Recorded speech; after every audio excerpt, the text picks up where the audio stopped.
வணக்கம் அன்பு நண்பர்களே, இன்றைய ஆயுதெழுத்து நிகழ்ச்சிக்கு உங்கள் அனைவரையும் அன்போடு வரவேற்கிறேன். ஜெயலலிதா வழக்கில் மேல்முறையீடு இது முடிவு செய்திருக்கிறது கர்நாடக அரசு. இது சட்டப்படியான முடிவா அல்லது அரசியல் ரீதியான முடிவா என்ற தலைப்பில் தான் இன்றைய ஆயுதெழுத்து நிகழ்ச்சியில் விவாதிக்கிறோம். கிட்டத்தட்ட 19 ஆண்டுகளாக நடந்து கொண்டிருக்கக்கூடிய ஒரு வழக்கு. இந்த வழக்குடைய வழக்கினுடைய மையப்பகுதியாக இருந்த சென்னை, அதன் பிறகு கர்நாடகா பெங்களூருக்கு மாறியது. அதன் பிறகு இப்போது அந்த புயல் டில்லிக்கு சென்றிருக்கிறது. இந்த புயல் மையம் கொள்ளப் போகிற இடமாக டெல்லி மாறி இருக்கிறது. இனி இதுவரை பரப்பனாகிரஹாரா நீதிமன்றத்தில் என்ன சொல்லப்பட்டது என்று பேசப்பட்டது. அதன் பிறகு கர்நாடக உயர்நீதிமன்றத்தில் பெங்களூரில் என்ன பேசப்பட்டது என்று விவாதிக்கப்பட்டது. இப்போது இனிமேல் உச்ச நீதிமன்றம் என்ன செய்ய போகிறது என்பதைத்தான் நாடு முழுக்க, குறிப்பாக தமிழகத்தினுடைய ஒவ்வொரு பகுதியும் ஒவ்வொரு அரசியல்வாதி விவாதிக்கக்கூடிய பொருளாக இருக்கிறது. வழக்கறிஞர்கள் கூட விவாதிக்கக்கூடிய பொருளாக மாறி இருக்கிறது. இந்த ஜெயலலிதாவுடைய சொத்து வழக்கில் மேல்முறையீட்டை கர்நாடக உயர்நீதிமன்ற நீதியரசர் குமாரசாமி அவர்கள் விடுதலை செய்த தீர்ப்பை அதை எதிர்த்து மேல்முறையீடு செய்வது என்று கர்நாடக அரசு முடிவு செய்திருக்கிறது. இது பல்வேறு சட்ட கேள்விகள் எழுப்பியிருக்கிறது, பல்வேறு அரசியல் கேள்விகள் எழுப்பியிருக்கிறது. இதில் அரசியல் அதிகம் இருக்கிறதா, சட்டம் அதிகம் இருக்கிறதா, இதைப்பட்டுதான் இன்றைய ஆயுதெழுத்து நிகழ்ச்சியில் விவாதிக்க இருக்கிறோம். நிகழ்ச்சியின் இந்த பகுதியில் நம்முடைய திராவிட முன்னேற்ற கழகத்தை சேர்ந்த மூத்த தலைவர் முன்னாள் எம்எல்ஏ திரு அப்பா அவர்கள் நம்முடைய இருக்கார், உங்களை நிகழ்ச்சிக்கு வரவேற்கிறேன். அதேபோல வழக்கறிஞர் திரு தமிழ்மணி அவர்கள் நம்முடைய இருக்கார், உங்களை நிகழ்ச்சிக்கு வரவேற்கிறேன். அதேபோல அதிமுக பிரமுகரும் வழக்கறிஞராக இருக்கக்கூடிய திரு சங்கரதாஸ் அவர்கள் நம்முடைய இருக்கார், உங்களை நிகழ்ச்சிக்கு வரவேற்கிறேன். நான் முதல்ல திரு தமிழ்மணிட்டு வந்து சில சட்ட ரீதியான சில விஷயங்களை நான் தெளிவுபடுத்திக்க விரும்புகிறேன். முதல்ல எனக்கு எழக்கூடிய சந்தேகம், நான் உங்க 3 பேருமே தெரிஞ்சுக்க விரும்புறதும் கூட, இந்த கருத்து என்னுடைய கருத்து அல்ல.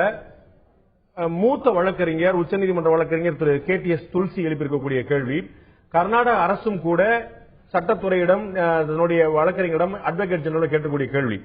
முதல்ல இந்த வழக்குல மேல்முறையீடு செய்வது என்று முடிவெடுக்கக்கூடிய அதிகாரம் கர்நாடக அரசுக்கு இருக்கிறதா?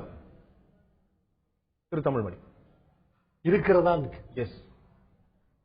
ரொம்ப எளிதா சொல்லணும்னு சொன்னால், ஒரு தந்தைக்கு என்னவெல்லாம் கடமையும் உரிமையும் இருக்கிறதோ அவைகளெல்லாம் ஒரு பெண்ணை வளர்ப்பு பெண்ணாக தத்தெடுத்துக் கொண்ட தந்தைக்கும் உண்டு. அடாப்டட் டாட்டர், அடாப்டட் ஃபாதர் சிச்சுவேஷன்ல தான் இன்னைக்கு கர்நாடக அரசு இருக்குது. அவர்களுக்கு மட்டுமே முழு உரிமை இருக்கிறது. இது உதாரணத்தை நீங்க ரொம்ப அழகா கையாண்டதுனால இது லாஜிக்கலா சரியா தோணலாம். ஆனால் இது அடாப்டட் ஃபாதரான பொசிஷனா அல்லது ஹாஸ்டல்ல தங்க வச்ச பெண்ணா? நான் ஒரு பெண்ணை ஹாஸ்டல்ல தங்க வைக்கிறேன், அவன் தகப்பன் மாதிரி இருந்து பாத்துக்கணும் தான், ஆனா அவனே கல்யாணம் பண்றதா வேற எதுவும் பண்றதாங்கிற முடிவெடுக்க முடியுமா? அது நீங்க தங்க வச்சு பாத்துக்க அப்படின்னு சொன்னப்ப என்னவெல்லாம் பாத்துக்க, எப்படியெல்லாம் பாத்துக்க, நீங்க என்னென்ன இன்ஸ்ட்ரக்ஷன் கொடுத்தீங்கிறத பொறுத்தது, வரையறைகளை பொறுத்த விஷயம் பொறுத்தது. எக்ஸாக்ட்லி. இப்ப என்னுடைய கேள்வி, இந்த வழக்கை தமிழ்நாட்டிலிருந்து இங்க வழக்குல தமிழ்நாட்டில் நடந்தா நீதி கிடைக்காது என்று திரு அன்பழகன், திராவிட முன்னேற்ற கழகத்துடைய பொதுச்செயலாளர் அன்பழகன் வழக்கு தொடர்ந்த போது, இந்த வழக்கை கர்நாடகாவுக்கு மாற்றிய போது, அவர் வேறு மாநிலத்துக்கு மாற்றம் தான் சொன்னாரு, கர்நாடகா அப்படிங்கறத உச்சநீதிமன்றம் முடிவெடுத்தது. மாற்றிய போது அவர்கள் சொன்ன விஷயம், இந்த வழக்கை தமிழக அரசுடைய vigilance and anti corruption department பிரதிநிதியாக இருந்து கர்நாடக அரசு நடத்தும். கர்நாடக அரசு வழக்கறிஞரை நியமிக்கும். கர்நாடக உயர்நீதிமன்றத்தோடு அதனுடைய சம்மதத்தோடு வழக்கறிஞர் நியமிக்கும். அதனுடைய வழக்கு செலவு உள்ளிட்ட எல்லா விஷயங்களையும் தமிழ்நாடு அரசிடம் குறிப்பாக டிவிஎஸ் பெற்றுக்கொள்ளும். இதுதானே தீர்ப்பு வழங்கப்பட்டது. அப்ப வழக்கு நடத்தினாங்க, கர்நாடக அரசுக்குள்ள மேல்முறை போச்சு. அதோட அந்த லாஜிக்கல் எண் அப்படிங்கிறது கர்நாடக அரசுடைய பங்கு என்பது முடிந்து விடவில்லையா? இல்லை. நான் சொன்ன பழைய உதாரணம் தான். இல்ல, நீங்க உதாரணம் லாஜிக்கலா நாம 2 உதாரணம் சொன்னா, நீங்க 2 உதாரணம் சொன்னீங்க, அதை ரிட்டாரிக்கா அப்படியே போயிட்டு இருக்கோம். சட்ட ரீதியாக நாங்கள் ஏன்னா இது திரு தமிழ்மணியை திரு பாண்டிய சொல்லக்கூடிய விஷயம் அல்ல. KTS துல்சி அவர்கள் இந்த நாட்டுடைய மிக மூத்த வழக்கறிஞர் ஒருவர். அவர் வரையறுத்து சொல்கிறார், கர்நாடக அரசுக்கு இதுல என்ன பாதிப்பு என்று அவர்கள் இந்த அப்பீல் கிளங்குறாங்க கேட்கிறார். பாதிப்பு ஒரு தனிநபராக இருந்தால், அப்படி பார்த்தால் தமிழக அரசுக்கு என்ன பாதிப்பு? தமிழக அரசு ஆரம்பத்தில் வழக்கு போட்டதல்லவா? தமிழக அரசுக்கு என்ன பாதிப்பு? தமிழ்நாட்டோட எக்ஸ்செக்கருக்கு முறைகேடு நடந்திருப்பதாகத்தான் புகார். வழக்கு தொடர்ந்தது தமிழ்நாடு அரசுடைய ஊழல் மற்றும் கண்காணிப்பு, ஊழல் தடுப்பு மற்றும் கண்காணிப்பு துறை. நன்றி. அதைத்தான் அதே செருப்பில் புகுந்து கொண்டு, ஷூவில் புகுந்து கொண்டு இன்றைக்கு கர்நாடக அரசு செய்து கொண்டிருக்கிறது. அதனால்தான் கர்நாடக அரசை நீங்கள் நடத்துங்கள் என்று உச்சநீதிமன்றம் அனுமதித்தது. தமிழ்மணி உச்சநீதிமன்றத்தில் ஒரு வழக்கு தொடர்றார். உங்களுக்கு உச்சநீதிமன்றத்தில் வாதாடக்கூடிய அதிகாரமும் உரிமையும் இருந்தாலும் கூட நீங்கள் ஒரு மூத்த வழக்கறிஞரை உங்களுடைய பிரதிநிதியாக அங்கு வாதாட வைக்கிறீர்கள். அது துல்சியோ ராம் ஜெத்மலானியோ ஏதோ ஒரு வழக்கறிஞர். ராம் ஜெத்மலானி வாதாடுகிறார், அந்த வழக்கு ஜெயிக்கிறது, தோற்கிறது. இந்த வழக்கில் ராம்ஜெத் மலானி வாதாடிய பிறகு தோல்வியோ வெற்றியோ கிடைத்த பிறகு மேல்முறையீடு செய்வதா வேண்டாமா என்ற முடிவை ராம்ஜெத் மலானி எடுப்பாரா, தமிழ்மணி எடுப்பாரா? ராம்ஜெத் மலானியை கேட்டு உகந்ததா என்பதை அறிந்து கொண்டு நான் எடுப்பேன். அப்ப இந்த வழக்குடைய வாதி நீங்கள். அதனால ராம்ஜெத் மலானி உங்களுக்காக வாதாடி இருந்தாலும் கூட அவர் எடுக்க முடியாத முடிவை நீங்க தான் எடுக்க முடியும். இந்த வழக்குடைய மனுதாரர் புகார்தாரர் கர்நாடக அரசு அல்ல. இந்த வழக்குடைய புகார்தாரர் மனுதாரர் தமிழ்நாடு அரசுடைய ஊழல் தடுப்பு மற்றும் கண்காணிப்பு துறை. அந்த இடத்திற்குத்தான் கர்நாடக அரசு நான் முன்பே சொன்னது போல வளர்ப்பு தத்தெடுத்ததன் காரணமாக வந்துவிட்டது. ஒரு தந்தைக்கு என்ன கடமைகள் உரிமைகள் உண்டோ, நான் எளிதாக சொல்வதற்கு தான் இந்த உதாரணம் சொல்லுகிறேன், கர்நாடக அரசுக்கும் உண்டு. இல்லாவிட்டால் கர்நாடக அரசு சும்மா வேடிக்கை பார்ப்பதற்கு கர்நாடக அரசு தேவையில்லை. காப்பாத்தியம்மா மாடு வந்தா கட்டினா கட்டு, விட்டா விடு, தோற்றால் தோற்கட்டும், வென்றால் வெற்றட்டும். சட்டம் தன் கடமையை செய்வதற்கான வாய்ப்புகளை பெசிலிட்டேட் பண்ணுவதான கர்நாடக அரசுடைய வேலை அல்ல. அந்த வழக்கை தொடர்ந்து நடத்துவது, அந்த வழக்கினுடைய சாதக பாதகங்களை ஆராய்ந்து அவர்கள் மிகச் சரியாக செய்திருக்கிறார்கள். நான் திரு அப்பா அவர்கிட்ட கேட்கிறேன், இந்த அவர்கிட்ட கேட்ட கேள்விதான். இது வந்து நான் சட்ட ரீதியா போகாம வேற ஒரு விஷயம் நம்ம வந்து எல்லாருக்கும் புரிய முடியாத ஒரு முயற்சிக்காக முயற்சி பண்றேன். முல்லை பெரியாறு அணை இருப்பது கேரளாவில், அதை பராமரிப்பது தமிழக அரசு. இந்த அணையை நாங்கள் இந்த அணையில எவ்வளவு நீர்மட்டம் இருக்கணும் அப்படிங்கிற முடிவு நாங்க தான் எடுப்போம்னு கேரளா அணை பாதுகாப்பு சட்டத்தை கேரளா அரசு நிறைவேற்றியது. உச்சநீதிமன்றம் அந்த சட்டம் செல்லாது என்று தீர்ப்பளித்தது. கேரளாவில் இருக்கக்கூடிய ஒரு அணை, அந்த அணையில எவ்வளவு நீர்மட்டம் இருக்கக்கூடிய விஷயத்தை நாங்க தீர்மானிப்போம். அந்த அரசு, அந்த மாநில அரசு ஒரு சட்டம் நிறைவேற்றுகிறது. நாம முறையிட்டதன் பேரில், தமிழக அரசு முறையிட்டதன் பேரில் உச்சநீதிமன்றம் இந்த அவசர சட்டம் செல்லாது என்று தீர்ப்பளிக்கிறது. ஏன்னா இடம் கேரளாவில் இருந்தாலும் பராமரிப்பும் ஆளுகையும் உரிமையும் தமிழகத்துக்கு சொந்தமானது.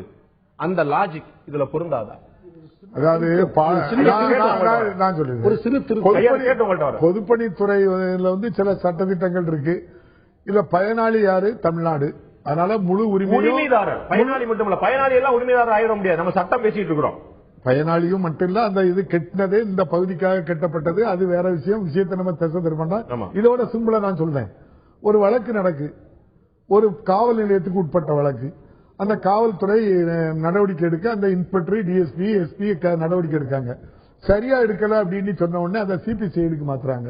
அவங்களும் சரியா செய்யல அப்படின்னு சொன்ன சிபிஐக்கு மாத்துறாங்க.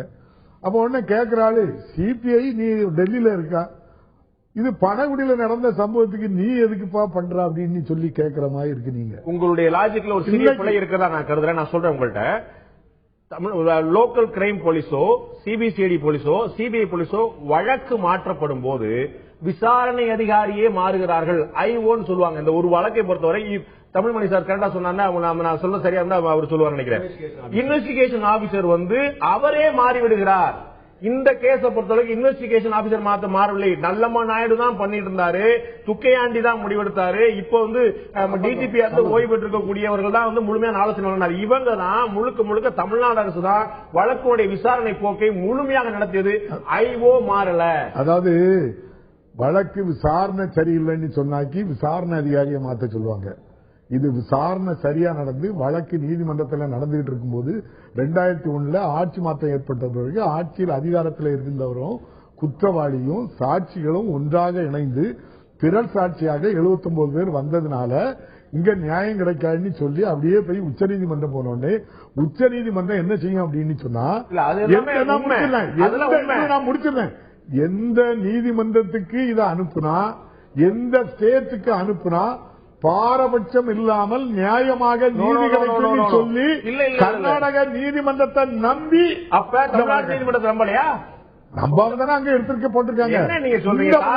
தாகிருஷ்ணன் கொலை வழக்கும் சங்கர்ராமன் கொலை வழக்கும் இடமாற்றப்பட்ட போது தமிழ்நாடு நீதித்துறை நம்பலையா? உச்ச நீதிமன்றம் தன்னோட கீழ் இருக்கக்கூடிய நீதிமன்றத்தை நம்பாம இருக்குமா? இது நீதித்துறை நம்பாமல் அல்ல, ஒரு ஃப்ரீ அண்ட் ஃபேர் ட்ரையல், ஒரு சந்தேகத்துக்கு அப்பாற்பட்ட விசாரணை நடக்க வேண்டும் என்பதற்காக. அந்த இடத்துல நீதிமன்றம், உயர் நீதிமன்றம், இதுல உள்ள சிஇஓ உங்களுக்கு கீழே வேலை பார்க்கறவங்க உங்களை பார்த்து தான் நீங்க என்ன சொல்றீங்களோ அதுதான் செய்வாங்க. அதை வந்து சரியாட்டு நீங்க கோஆபரேட் பண்ண மாட்டீங்க அப்படிங்கறதான் குற்றச்சாட்டு.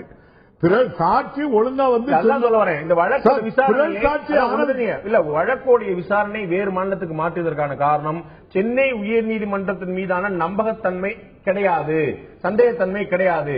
கர்நாடக உயர்நீதிமன்றத்துக்கோ வேறொரு மாநிலத்துக்கோ மாற்றுவதற்கான அடிப்படை காரணம் சந்தேகத்துக்கு இடமன்று தீர்ப்பு வழங்கப்படும் அப்படிங்கிற மட்டும்தான். இல்ல அது மட்டும் இல்ல, அது மட்டும் இல்ல.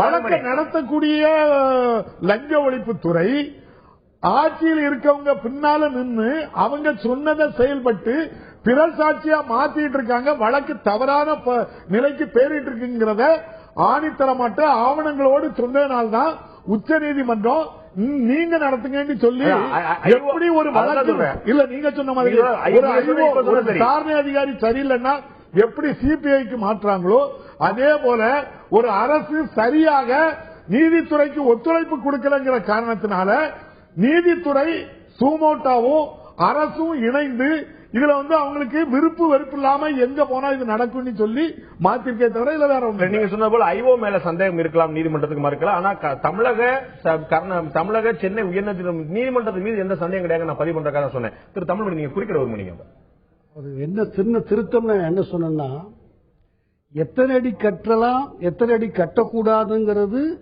ஆராய்ந்து உச்சநீதிமன்றம் தீர்ப்பு சொன்ன பிறகு அந்த தீர்ப்பை செல்லுபடியாக்க கூடாது என்பதற்காக கொண்டு வரப்பட்ட சட்டம் இல்ல. அதுல அப்படி சொல்லப்படல, உங்களுக்கு தெரிஞ்சிருக்கும். அதுல பொத்தாம் பொதுவாக கர்நாடகாவில் இருக்கக்கூடிய அனைத்து அணைகளுடைய பராமரிப்பும் உரிமையும் நீர்மட்ட அளவும் கேரளா அரசிடமே இருக்கும் என்று அவர்கள் கேரளா அரசு உரிமை கொண்டாடுகிற it was not specified for Mullai Periyar. அவர்கள் அந்த சட்டத்தை உச்சநீதிமன்றம் பிறப்பித்த உத்தரவை மறைமுகமாக செல்லுபடியாக்கும், அது செல்லாதாக்கும். மறைமுகமாக நேரடியாக இல்ல. முல்லை பெரியார் அணையை ஸ்பெசிஃபை பண்ணி வந்ததில்லை. என்னுடைய கேள்வி, வேறொரு மாநிலத்தில் இருக்கக்கூடிய அணை தமிழ்நாடு அரசு எப்படி கட்டுப்படுத்த முடிகிறது? தமிழ்நாடு அரசு பக்கம் எப்படி சாதகமா தீர்ப்பு வந்தது? அணை அவர்களிடம் இருந்தாலும் உரிமை தமிழகத்திடம் இருக்கிறது. அணையும் முதல்ல நம்ம கிட்ட தான் இருந்து, உரிமையும் நம்ம கிட்ட தான் இருந்து, காவல் காத்ததும் நம்ம தான் காத்துட்டு இருந்தோம், மெயின்டைன் பண்ணதும் நம்ம தான் பண்ணோம். எம்ஜிஆர் அவர்களுடைய பீரியட்ல தான் அது மாறிச்சு முழுதுமே. எம்ஜிஆர் அவர்கள் கட்டப்பட்டுச்சுங்கிறத பொறுத்தது. அந்த டேர்ம்ஸ் எக்ஸாம் கட்டப்பட்ட போது கேரளா அரசும் கிடையாது, தமிழ்நாடு அரசும் கிடையாது. திருவாங்கூர் சமாச்சாரம், மெட்ராஸ் பிரசிடென்சி, அது வேற சமாச்சாரம். நான் கேட்கறது இன்னைக்கு கிடைக்குவாங்க. நம்ம 2 மாநிலங்களுக்கு இடையில ஒரு பிரச்சனை இருக்கும் போது இதுல ஒரு காம்படிட்டிவ் அதிகாரின்னு சொல்றாங்க, சம்பந்தப்பட்ட முடிவெடுக்கக்கூடிய அதிகாரி, அவர் யார்? அதுதான் இவங்க கேள்வி. இதுல குற்ற 2 மாநிலத்துக்கு இது ஒரு மட்டும்தான் அரசியல் சாசனம் சொல்லுது. இல்லதான் இப்ப இதுலயே கர்நாடக அரசு கர்நாடக சட்டத்துறை செயலர் மூலமாக கர்நாடக அரசுடைய தலைமை வழக்கறிஞர் ஏஜிட்ட கேட்கும் போது, ரவிவர்மா குமார்ட்ட கேட்கும் போது அவங்களே சொல்றாங்க, அவங்களே கேட்கிறாங்க, சம்பந்தப்பட்ட அதிகாரிகிட்ட நம்ம விசாரிக்க கேட்க வேண்டாமா அப்படின்னு கேட்கிறாங்க. அத்தாரிட்டி ஏதாவது அத்தாரிட்டி கிட்ட வாங்கணுமான்னு கேட்கிறாங்க. அதான் சொல்ல, அவர் கேட்கறது ஒரு அத்தாரிட்டி கேட்க வேண்டாமான்னு கர்நாடக அரசு கேக்குது. அப்படி இருக்கான்னு கேக்குற. அப்படி அத்தாரிட்டி யாரு இல்லன்னு சொல்லிட்டாரு, பதில் சொல்லிட்டாரு ரவிவர்மா. அதைத்தான் கேள்வி எழுப்புறார் திரு KTS துளசி அவர்கள்.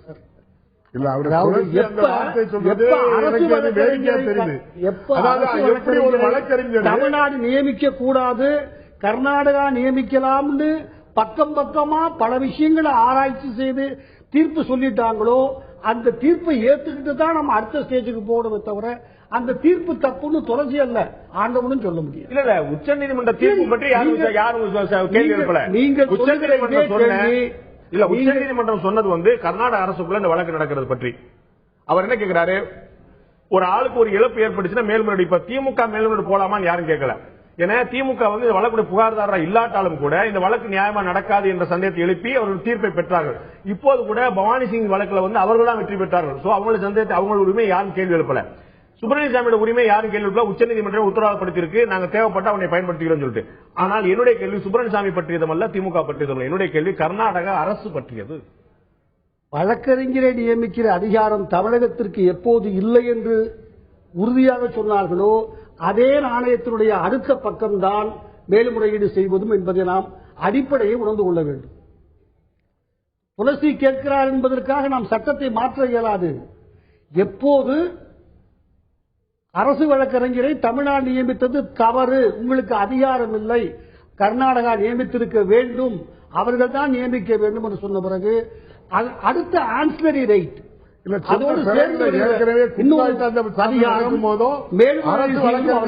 கர்நாடக அரசு தான் நியமிச்சது.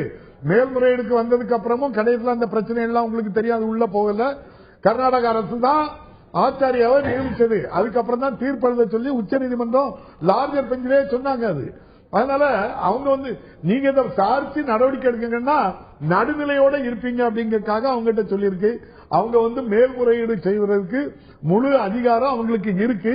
அது மாறுபட்ட கருத்து இல்ல. திரு சங்கர்தாஸ் அவர்கள், ஆச்சாரியா தான் சுப்ரீம் கோர்ட்லயும் கர்நாடக அரசுடைய வழக்கறிஞராக செயல்படுவார் என்று கர்நாடக அரசு உத்தரவாதமாக சொல்லியிருக்கிறது.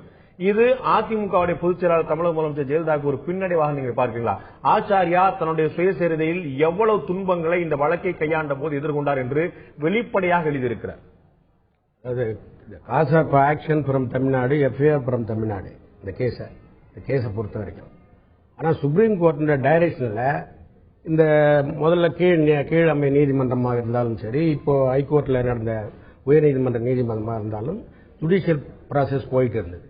நீங்க இதுல என்ன பார்க்கணும்னா, டியூ டிகிரி ஆஃப் இன்வெஸ்டிகேஷன் இருக்கா, due degree of legal process இருக்கா, due degree of judicial process இருக்கா, இந்த ட்ரையாங்கிள் பார்வை தான் நமக்கு தேவை. இது இல்லைன்னு சொல்லி தான் நாங்க மேல்முறையீடு போனோம். நாங்க போனது அதுக்கு அப்ப பல சந்தேகத்தை இவங்க எழுப்பினாங்க. அவங்க போனதே ஜாமீனுக்கு. ஆனா அந்த ஜிஜிஎஃப் இந்தியா ஸ்பெஷல் கோர்ட் போட்டாரு அப்படின்னு சொன்னாங்க. இவங்க போனது அன்பழகன் தரப்புல போனது only the appointment of question of Bhavani Singh only prayer. அப்ப இவங்களுக்கு எப்படி ப்ராசிக்யூஷன் போட்டது? 3 நீதிபதி சேர்ந்துட்டு டூயல் ப்ராசிக்யூஷனா? சரியா பார்வை செலுத்தலன்னு தான் பாதிக்கப்பட்டவங்க மேல போறாங்க. பவானி சிங் நியமனம் செல்லாது தீர்ப்பு வழங்கினா அப்ப அடுத்து என்னங்கிற கேள்வி அதே உச்சநீதிமன்றம் தானே இருக்கும். இந்த வழக்கு கர்நாடக அரசுக்கு மாற்றப்பட்ட போதே உச்சநீதிமன்றத்தின் சூப்பர்விஷன் மேற்பார்வை மறைமுகமாக வந்துவிட்டது. இப்ப நீங்க எந்த முடிவு எடுத்தாலும் உச்சநீதிமன்றத்தோட சம்மதம் பெறணும்.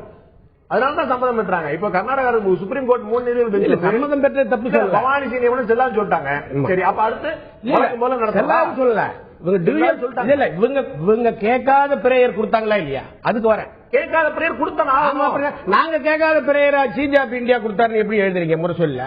இல்ல அதெல்லாம் இல்ல மேட்டர். எழுதுவாங்க நான் அவர் எழுதிருக்காரா இல்லையா? இந்த வாதத்துக்கு வாங்க. நீங்க இந்த வாதத்துக்கு வாங்க. கர்நாடக அரசுல பவானி சிங் நியமனம் செல்லாத உச்சநீதிமன்றம் சொல்லிருச்சு. சரி, நீங்க என்ன கேக்குறீங்க? அவங்க கேட்காத பிரேயர் கொடுத்தாங்க, அதுக்கப்புறம் ஆச்சாரியா பத்தி நியமனம் பத்தி சொல்றீங்க. நீங்க அவங்க இப்ப ஆச்சாரிய நியமனத்தை பத்தி அது கர்நாடக அரசு அதனுடைய டைரக்ஷன்ல நியமனம் பண்ணுது. எஸ், அதை நாங்க தப்புன்னு சொல்லல. அதை போய் நாங்க அப்ஜெக்ஷன் பண்ணல. அவர் ஏற்கனவே நீங்க சொன்ன மாதிரி ஆல் ஃப்ரம் மெமரின்னு புக் வெளியிட்டிருக்காரு, நீதிபதி கலந்துக்கிறாரு, முன்னாள் வீரப்ப மொழி சட்ட அமைச்சர் கலந்துக்கிறாரு, எல்லாம் அதுல கலந்துருக்காங்க.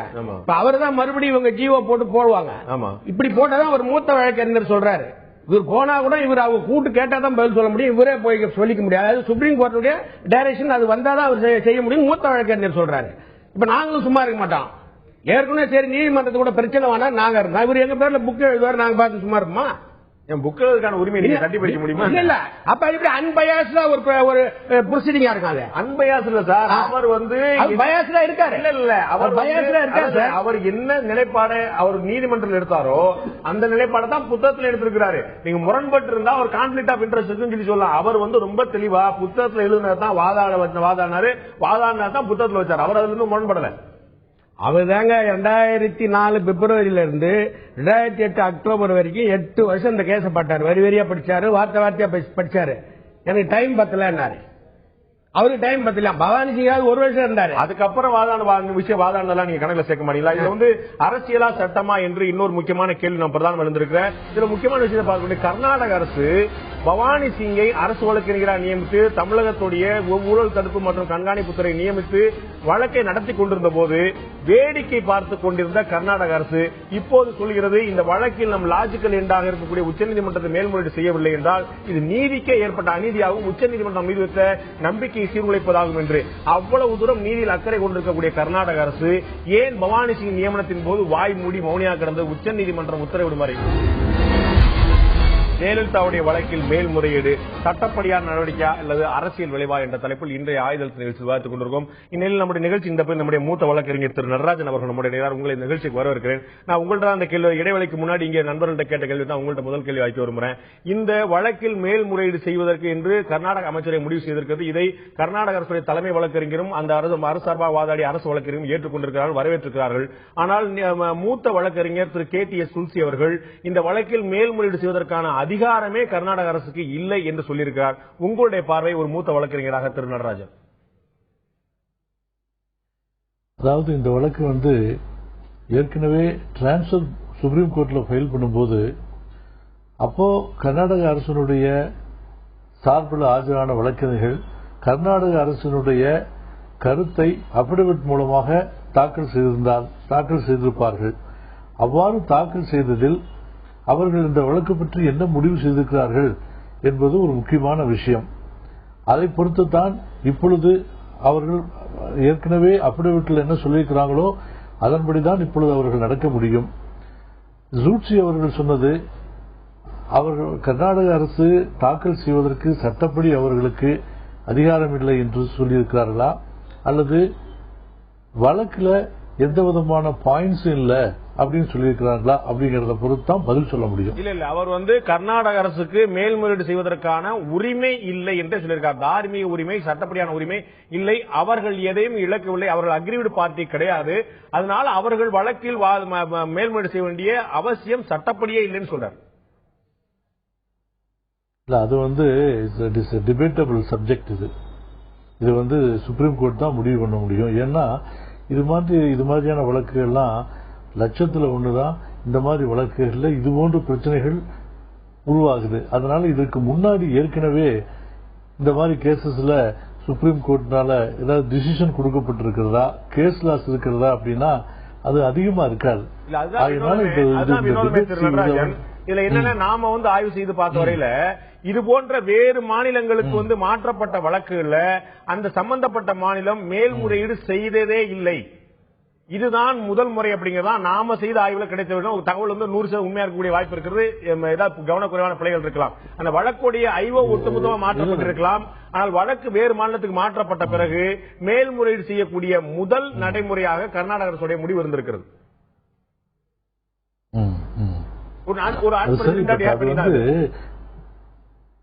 இல்ல கரெக்ட். அது ஏதாவது பிரசிடென்ட் இதுக்கு முன்னாடி ஏற்கனவே இதே மாதிரி ஒரு சர்க்கம்ஸ்டன்சஸ்ல டிசிஷன் எடுத்திருந்தாங்கன்னா அதை பத்தி நம்ம சொல்ல முடியும். அதர்வைஸ் இது சுப்ரீம் கோர்ட் மட்டும்தான் இந்த டிபேட்டபிள் ஃபர்ஸ்ட் அட்மிஷன்லயே வெதர் கர்நாடக அரசுக்கு அதிகாரம் இருக்குதா இல்லையா அப்படிங்கறத முடிவு பண்ணிட்டு தான் அட்மிஷனே பண்ற அளவுக்கு சூழ்நிலைகள் உருவாயிருக்குது இதுல. அதனால அது சம்பந்தமா சுப்ரீம் கோர்ட் தான் ஒப்பீனியன் சொல்ல முடியும். That's the right for nobody can say anything at this moment.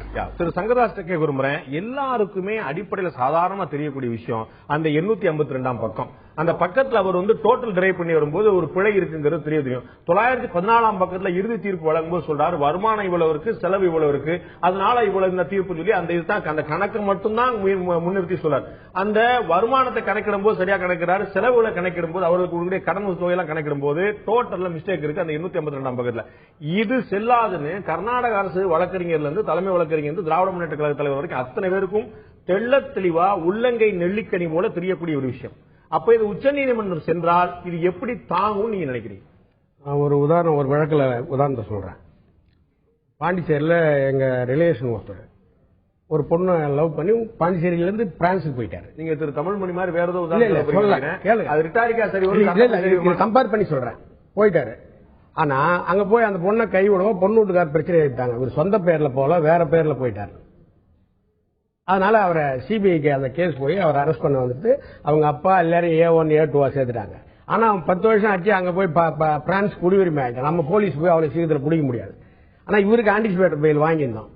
ஆனா 3 மாசம் வரைக்கும் அவனை போய் பிடிச்சாடத்தால அந்த பெயில கண்டினியூ பண்ண ஆர்டர் போட்டோம் மெட்ராஸ் ஹைகோர்ட்ல. அவர் ஏபி கண்டினியூட்டார், ஆன்டிசிபேட்டர் பெயில் கண்டினியூன்னாரு.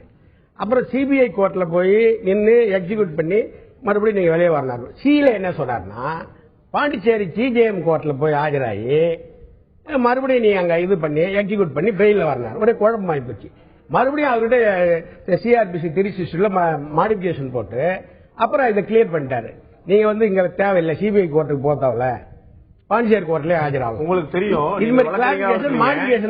வழக்குல இன்னைக்கு கர்நாடக அரசுடைய முடிவுக்கு பிறகு மீண்டும் கர்நாடக உயர்நீதிமன்றத்தில் எந்த வேலையும் கிடையாது.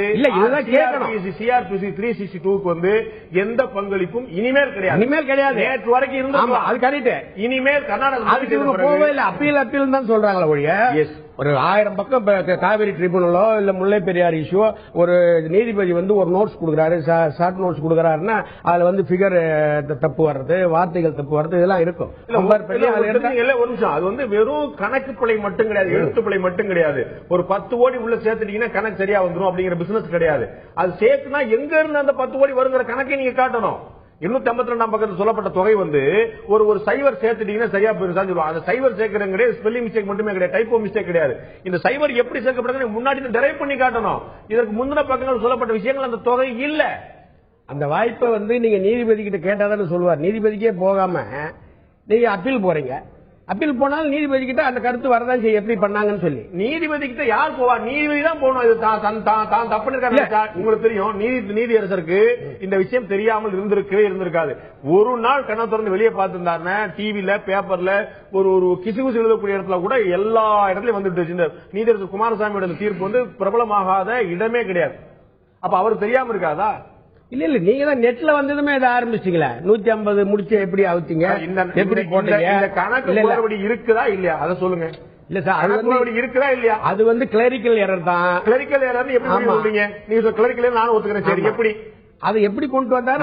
நான் சொல்றேன் 850 கீழே நீதிபதி 20,546 கிராம் × 433க்கு மாண்புமிகு அம்மாவது வந்து அதே பக்கத்துல கீழே பாத்தீங்கன்னா அதே பக்கத்துல அதை சரி பண்ணிருப்பாரு. அந்த பிழைய அவரே அதே பக்கத்துல திருத்திருப்பாரு. அதுக்கு வாய்ப்பு கொடுத்தீங்க பண்ணாருங்க. வாய்ப்பு ஆரம்பிச்சிட்டீங்களா?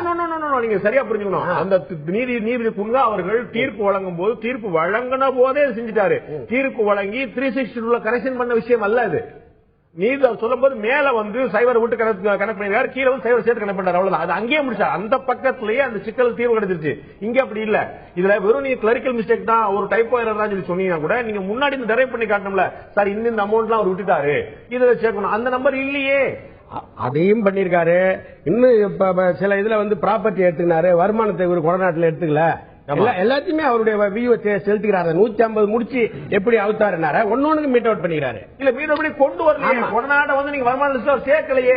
எப்படி கொண்டு வந்தாருன்னு அவருடைய கருத்தை கேட்கும் போதுதான் தெரியும். அவர் தான் தீர்ப்பு சொல்லிட்டாரு. நீங்க மேல்முறையீடு போறீங்கன்னு வச்சுங்க. ஆமா, அது விலக்க வராம அப்படியே தீர்ப்பு கொடுத்துருவாங்க. நடராஜ், நீங்க குறிக்கிட விரும்புனீங்க.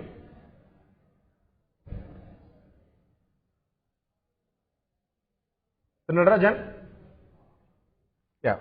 திரு அப்பாவு நீங்க குறிப்பிட சொல்லுங்க. அதாவது இந்த வழக்கு வந்து குன்கா எந்த கோர்ட்லயுமே நமக்கு ரொம்ப சாதாரணமா கீழ் கோர்ட்ல ஒரு தண்டனை கொடுக்கறதுக்கு ஒரு காரணம் சொல்றாங்க. என்னென்ன காரணத்துக்காக தண்டனை வழங்கப்படுகிறது. அது அப்பீலுக்கு போறாங்க. அப்பீலுக்கு போன உடனே இன்னென்ன காரணங்களுக்காக அவங்க தண்டனை கொடுத்திருக்காங்க. அது இதெல்லாம் காரணம் இல்ல, இன்னென்ன விஷயங்கள் எல்லாம் மாறுபட்டு அவங்க கணக்கெடுத்திருக்காங்க அப்படின்னு சொல்லி யார் சொல்லியிருக்கணும்? குமாரசாமி சார் சொல்லியிருக்கணும். அங்க வரும்போது அவர் சொல்றாரு கடன் வாங்கினதை இல்ல சேர்க்கலங்காரு. ஆடிட்டர் என்ன சொல்றாரு? கடன் வாங்கினதை வட்டி மூலமா சேர்த்து கொடுத்திருக்கோம், அது வருமானத்தில் சேர்க்கக்கூடாங்காரு. அது வேற கணக்கு. அடுத்த நாள் வந்து இவர் வந்து உட்கார்ந்து அதை திருத்தக்கு வந்து உட்கார்ந்து இருக்கிறாரு. அது வந்து உங்களுடைய யூகம் இல்ல, நான் சொல்லி முடிச்சிருக்கேன். வகையெல்லாம் சொல்றாரு திருத்தக்கூடாது. யூகம் இல்ல இது. அது வந்து எங்க யார் சொல்லிருக்க? இது வந்து ஊடகங்கள் வரக்கூடிய செய்தியா இருந்திருக்கே தவிர காலையில கூட திரு தமிழ்மணி கூட குறிப்பிட்டார் இந்த விஷயத்தை. சரி, அது அப்படியே இருக்கு. நீங்க சொன்ன விளக்கமே ஒரு நீதியரசர் வந்து தன்னுடைய சேம்பருக்கு வர்றதுக்கான பரிபூர்ண உரிமை அவருக்கு இருக்கிறது. நம்ம தீர்ப்பு வழங்கிய பிறகு ஏன் வந்த, வழங்குறதுக்கு முன்னாடி ஏன் வந்தாங்க நம்ம யாரும் கேட்கறதுக்கு இல்ல.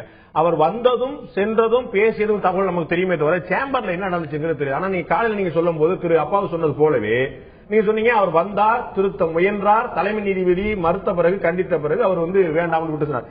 இதை நீங்கள் எதை அடிப்படையாக முடிச்சு அவர் கிருஷ்ணமூர்த்தி என்கிற வழக்கறிஞர் கர்நாடக உயர்நீதிமன்ற தலைமை பதிவாளரை பார்த்து அவருக்கு என்ன லோக்கல் ஸ்டாண்ட் இருக்குன்னு உங்களுக்கு தெரியும். அவர் யாருன்னு நடந்ததை சொல்லிக் கொண்டிருக்கிறேன். மன்னித்துடு, நீங்கள் கேள்வி கேட்டீர்கள், நான் பதில் சொல்லுகிறேன். அவருடைய தகப்பனார் பெயரை பற்றி எனக்கு அவசியம் இல்லை, தாயார் பெயரை பற்றி எனக்கு முக்கியம் கேள்வி எழுப்பல. அதனால் அவர் யார் என்று எனக்கு என்ன அவசியம்? லோக்கல் ஸ்டாண்ட் இருக்கணும் இல்லையா? யார் இப்ப நான் நீங்க சொல்லும் போது இப்ப இதே கேள்வி வந்து திரு அப்பாவிட்ட போக உங்கள்ட்ட ஏன் போறேன்? நீங்க ஒரு வழக்கறிஞராக இருக்கிறேன். அவருக்கு லோக்கல் ஸ்டாண்ட் இருக்கிறதா இல்லையா என்று நான் சொல்லவில்லை, இருக்கிறது நான் வாதிடவும் இல்லை. அவர் போனார், அது ஒரு ஃபேக்ட், உண்மை. தலைமை பதிவாளர் போய் அவர் சில கருத்துக்கள் தெரிவித்த போது கிருஷ்ணமூர்த்தி சொல்லி பத்திரிகையில் வந்த செய்திதான். நாம் பேசுகிற எல்லாமே பல விஷயங்கள் பத்திரிகையில் வந்ததுதான். இல்ல அப்படி சொல்லிட முடியாது. நாம பேசிட்டு இருக்கிற விஷயங்கள் ஊடகங்கள் வந்த செய்தி கிடையாது. நான் திரும்ப சொல்றேன். நான் சொல்லல. கிருஷ்ணமூர்த்தி அவர்கள் வெளியிலிருந்து பேட்டி கொடுக்கும்போது ஒரு நிமிஷம் கேளுங்களேன். இப்ப கிருஷ்ணமூர்த்தி அவர்கள் தமிழ்மணி இங்க வந்து ஒரு வழக்குல வந்து இப்ப நீங்க பேசும்போது இங்க வந்து ஏன்ட்ட கூட ஒரு வழக்கறிஞர்னு சொல்லிட்டு யாரோ ஒரு நீதிபதி பேரை குறிப்பிடுறீங்க. அந்த நீதிபதி நாளைக்கு முன் வந்து இல்ல தமிழ்மணி சொன்னது தவறு அப்படின்னு சொல்லி விளக்கம் கொடுப்பாரா? இதுவரை எந்த நீதிபதியாவது வெளியில பேசக்கூடிய விஷயங்களுக்கு விளக்கம் கொடுத்திருக்காங்களா? கொடுக்கணும்னு தான் இப்ப சகோதரர் சொன்னாரு. கேட்காம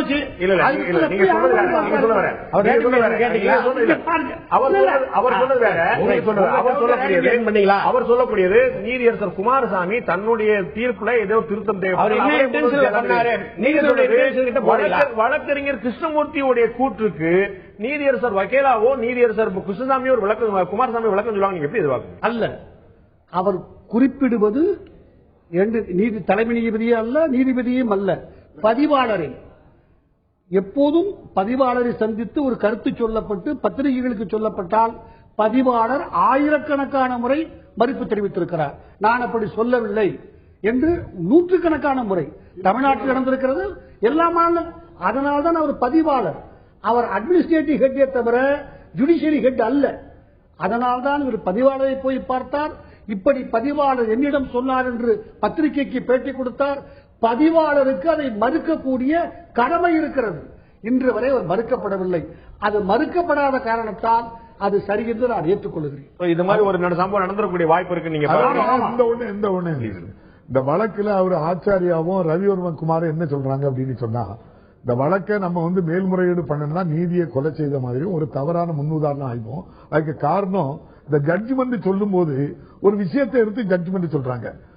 ஊழல்ல 20% வரைக்கும் பண்ணா தப்பு இல்ல அப்படிங்காங்க. கார்பரேட் 20% இல்ல சொல்ல அப்படி சொல்ல 77க்கு முன்னால நீங்க வந்து தீர்ப்பை கையாளுறீங்க. நீங்க தீர்ப்பை கையாளுறீங்க. தீர்ப்பை கையாளும் போது அந்த தீர்ப்புக்குரிய மரியாதையோட கையாளணும் அப்படின்னு நான் வேண்டிக்கிறேன். அப்படின்னா ஜட்மெண்ட் தவறாவே இருக்கலாம், ஜட்மெண்ட் மாற்றப்படலாம், அதை விமர்சிக்கலாம். ஆனா அதுக்கான உள்நோக்கம் இருக்காது. 20% ஊழல் இருந்தா மன்னிச்சு உள்ளாங்க அவர் சொல்லல. அவர் சொன்னது வருமானத்துக்கு அதிகமாக சேர்த்த வழக்குகளில் இதற்கு முன்னால் 2 உதாரணங்களை காட்டுறார். ஆந்திர அரசு சொன்ன ஒரு உதாரணம், ஆந்திர அரசு அரசாணை ஒரு உதாரணம், உச்சநீதிமன்றத்தில் ஒரு வழக்கு ஒரு உதாரணம். உங்களுக்கு சொல்றேன், நீங்க தமிழ்நாட்டில் நீண்ட நெடுங்காலமாக சட்டம் செயல்பாடுகளை பார்த்திருக்கீங்க.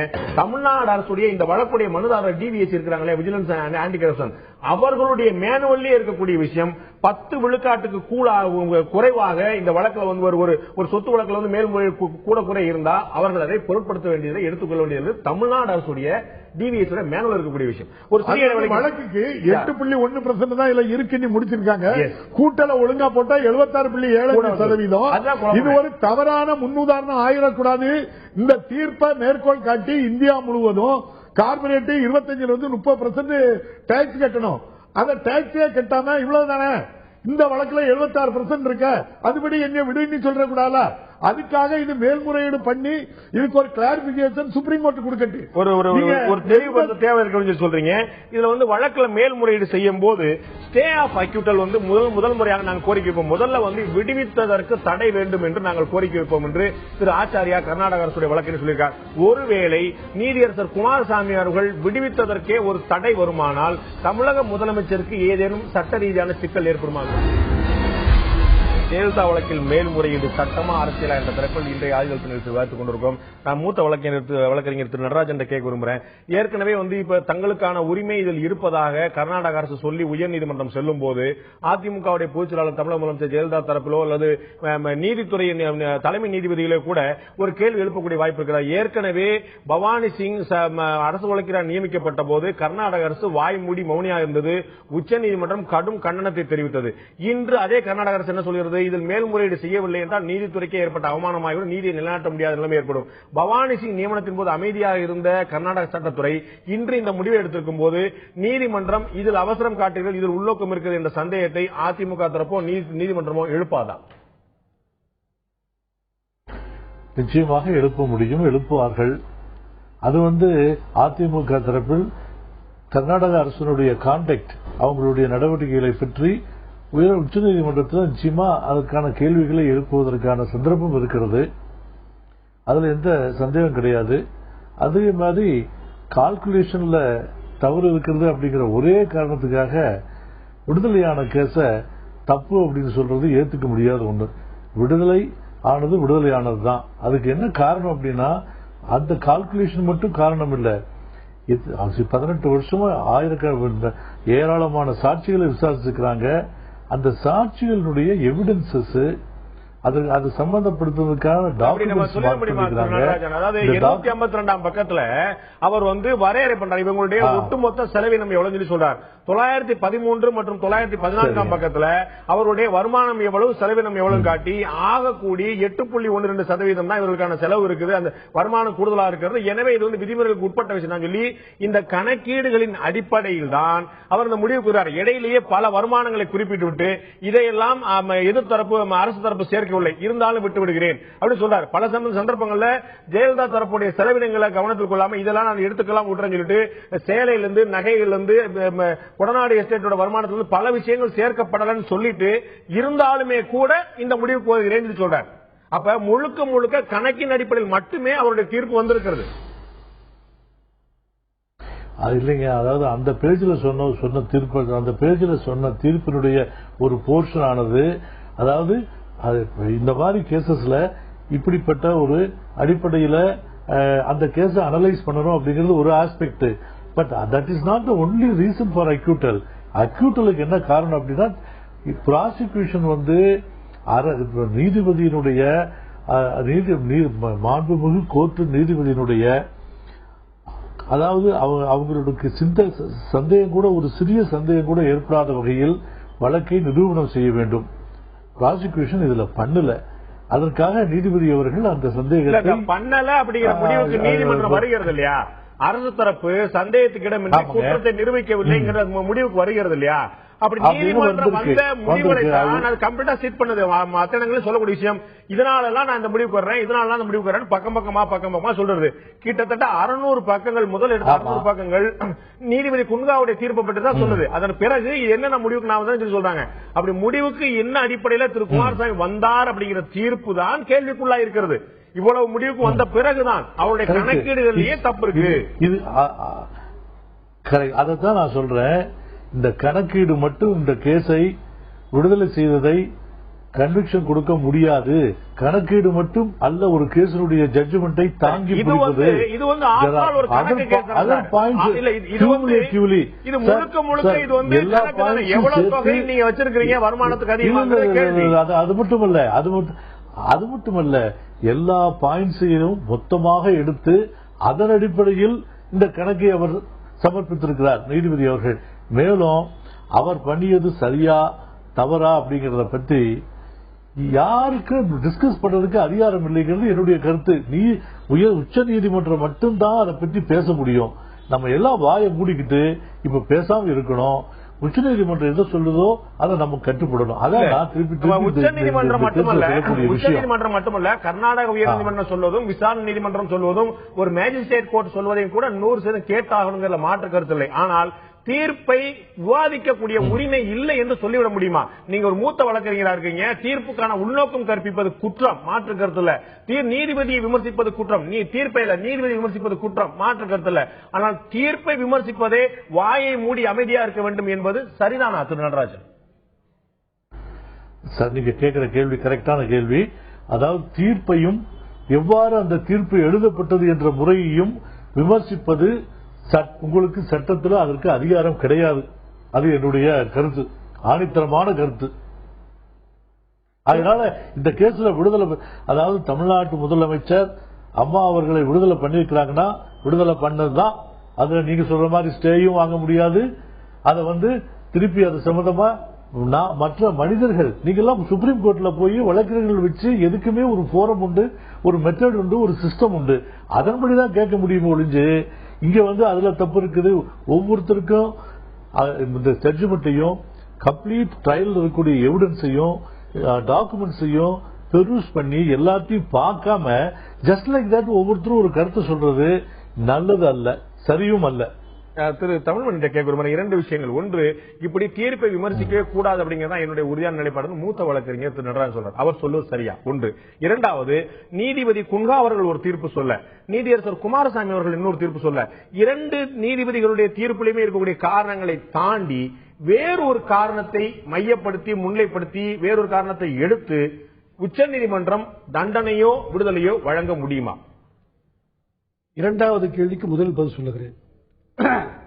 இதுவரை யாருமே எடுத்துக்காட்டாத ஒரு புது கருத்தை வைத்து கூட அவளை விடுதலை செய்யலாம், ஆனால் தண்டிக்க முடியாது. ஒரு புது காரணத்தை சொல்லி அவளை தண்டிக்க முடியாது, புது காரணத்தை சொல்லி விடுவிக்கலாம். அது அவர் சொன்னது போல அது நீதிபதி குமாரசாமி கையாளாத விஷயமா இருக்கலாம். எளிதாக சொல்லுகிறேன். அவர்கள் சிறையில் இருந்த போது அவர்கள் வீட்டை சோதனையிட்டு பொருள்கள் கைப்பற்றியது தவறு. மிக எளிதாக டெக்னிக்கல் பாயிண்ட். அப்படி சொன்னால் நாம் வெளியே இருந்து கூப்பாடு போட முடியுமே தவிர அதுதான் நீதி என்று உச்சநீதிமன்றத்தால் சொல்லப்பட்டு விட்டது. அங்கு கூட சொன்னேன், very often technicalities block justice சொல்லக்கூடும். அது இல்லை என்று சொல்வதற்கு. ஆனால் நான் மிக ஆணித்தரமாகவும் உறுதியாகவும் சொல்லுகிறேன், எந்த தீர்ப்பையும் அந்த நீதிபதிக்கோ நீதித்துறைக்கோ களங்கம் கற்பிக்காமல் விமர்சிக்கிற உரிமை ஒவ்வொரு குடிமகனுக்கும் உண்டு. அது என்றைக்கு வக்கீல் அல்ல, சரி கிருஷ்ணமூர்த்தியாக இருந்தாலும் சரி, நாராயணனாக இருந்தாலும் சரி, குப்பனாக இருந்தாலும் சரி, இல்லாவிட்டால் ஜனநாயக நாடு அல்ல. நீதிபதி தவறு, வேறு சில காரணங்கள் உள்நோக்கம் கற்பிப்பது நிச்சயமாக தவறு. அப்படி இருந்தாலும் பேசக்கூடாது, ஏற்றுக்கொள்கிறேன். ஆனால் விவாதிக்க கூடாது என்று சொன்னால் கேலிக்கிடமாகிவிடும். ஒரு ஜனநாயக நாட்டில் அந்த உரிமை இதுவரைக்கும் யாரும் மறுக்கவில்லை. திரு சங்கர்தாஸ், இன்னைக்கு காலையில உங்களுடைய கட்சியுடைய கொள்கை பரப்பு துணை செயலாளர் திரு நாஞ்சில் சம்பத் அவர்கள் குறிப்பிட்டார், இந்த மாதிரி ஒரு அரசியல் சூழ்ச்சியின் காரணமாக இந்த மேல்முறையீடு செய்யப்பட்டிருக்குன்னு சொல்லிட்டு. வழக்க தொடரும் போது நீங்கள் சொன்னால் அரசியல் சூழ்ச்சின்னு சொன்னா சரி லாஜிக் இருக்கலாம். ஏன்னா ஒரு எஃப்ஐஆர் போடும்போது ஒருத்தங்க ஒரு உள்நோக்கம் காரணமா போடலாம். ஆனா நீதிமன்றம் இரண்டு தரப்பை விசாரித்த பிறகுதான் உங்களுக்கு நீதிபதி குன்ஹா அவர்கள் தண்டனை வழங்கியது இரண்டு தரப்பு விசாரித்த பிறகுதான், நீதியரசர் குமாரசாமி அவர்கள் விடுதலை செய்தும் இரண்டு தரப்பை விசாரித்த பிறகுதான். அப்ப இதன் பிறகு ஒரு அரசியல் முடிவு, ஒரு அரசு முடிவை தன்னுடைய அரசு வழக்கறிஞர் மற்றும் அரசுடைய தலைமை வழக்கறிஞர் இரண்டு கருத்தையும் கேட்டு அவர்கள் ஆணித்தரமாக அப்பீல் செய்தே ஆகணும் சொன்ன பிறகு கர்நாடக அரசு எடுக்கக்கூடிய ஒரு முடிவை அரசியல் சூழ்ச்சி என்று எப்படி சொல்வீர்கள்? நான் முதல்ல இருந்தே சொல்றேன், வழக்கு போடும் போதே இது அரசியல் வந்து அதை விட்டுருங்க. இப்ப வாங்க சுப்பிரமணிய சாமி வழக்கு ரீதியா தான் அது அரசியல் ரீதியா வந்தது. இப்ப மாண்புமிகு அம்மா விடுதலையான பிறகு மேகதாது அணை கூட போகாத கட்சிகள் இல்ல அதை விடுங்க, தன்னிச்சையாக போய் பாமகவோ பண்ணல. இப்ப கர்நாடகா திமுகவோ பாமகவோ நீங்க சொல்வீங்க அரசியல் எதிரிகள் உள்ள கொஞ்சம். நான் கேட்கிறேன், கர்நாடகால இருக்கக்கூடிய கர்நாடக அரசை பிரஷரைஸ் பண்ணாங்கன்றதுதான் அவங்கள பேட்டி கொடுக்குறாங்க. சுப்பிரமணிய சுவாமி இருந்து எல்லாம் எங்களை பிரஷரைஸ் பண்றாங்க. அந்த அமைச்சரை பேட்டி கொடுத்தாங்க, நீங்க ஏடுகள்ல பாத்திருப்பீங்க. அவங்க எல்லாம் கர்நாடக அரசினுடைய சட்டத்துறை காங்கிரஸ் சட்டத்துறை செயலாளர் சொல்றாங்க, எங்களுக்கு ஒன்லி அட்மினிஸ்ட்ரேட்டிவ் ஒர்க் முடிஞ்சு போச்சு, எங்களுக்கு அதுல லீகலா ஒண்ணும் கிடையாது, ஜுடிஷியலும் கிடையாது, அவரே பேட்டி கொடுத்தாரு. ஆமா, எப்படி ஜுடிஷியலுக்கு சுவிட்ச் ஓவர் ஆகி வராங்க? அதுக்கு சார் அவங்க கட்சிக்காரர் சொல்ல கேட்பாங்களா, அரசு தலைமை வழக்கறிஞர் சொல்ல கேட்பாங்களா? எங்க அரசு தலைமை இது அரசு தலைமை வழக்கறிஞர் அரீட் பரீட்னு 2வது நாத்து 3வது நாத்தே கொடுத்துட்டாரு. ஒப்பீனியன் ஏகியும் கொடுத்துட்டாரு, இவரு இருக்கார புக் எழுதுறவரு ஆச்சாரிய அவரும் கொடுத்துட்டாரு. 20 நாளா வச்சுட்டு திடீர்னு எப்படி லீகலுக்கு வரீங்க, ஜுடிஷியல் வரீங்க? தயாரிக்கு சார் உங்களுக்கு இன்னும் 70 நாள் பேசாம இருக்காங்க. இன்னும் 70 நாள் கழிச்சிருக்கலாம். அதுதான் சுப்பிரமணிய சாமியை சொன்னாரு, 90 நாள் டைம் இருக்கு, அதுக்கப்புறம் தான் நான் போகணும் அவரே சொன்னார். சுப்பிரமணிய சாமி சொன்னது நான் கேட்கறது, கர்நாடக அரசு எடுத்த முடிவில் அரசியல் என்ற முடிவுக்கு அரசியல் தான் என்ன ஏதோ ஒரு காரணம் சொல்லுங்க. இளங்கோவன் இங்க இருந்து பிரஷரைஸ் பண்றாரு, அங்க காங்கிரஸ் அரசு இருக்கு. இளங்கோவன் டெல்லிக்கு தூது அனுப்புறாரு. இளங்கோவனுக்கு இதை விட நீங்க பெருமை சேர்க்க முடியாது. இளங்கோவன் வலியுறுத்தி கர்நாடக அரசு மேல்முறையீடு செஞ்சிருச்சு அப்படின்னு சொல்றது இளங்கோவனுக்கு நீங்க அளிக்க பெருமை. இப்ப போய் அவர் பிறந்த நாள்ல கூட கலந்துக்கிறாரு, அவர் வச்சுதான் பிரஷரைஸ் பண்றாரு. அதாவது இதுல அவங்க நம்ம நீதியர் நம்ம மூத்த வழக்கறிஞர் நடராஜன் சார் ஒரு கருத்தை சொன்னாங்க, பேசாம சும்மா இருங்க, அதை பத்தி தலைப்பை ஒட்டி நான் வரேன். கர்நாடக அரசு பேசாம தான் இருந்தது, அவங்க 2-3 நாளா கொடுத்துட்டு பேசாம தான் இருந்தாங்க.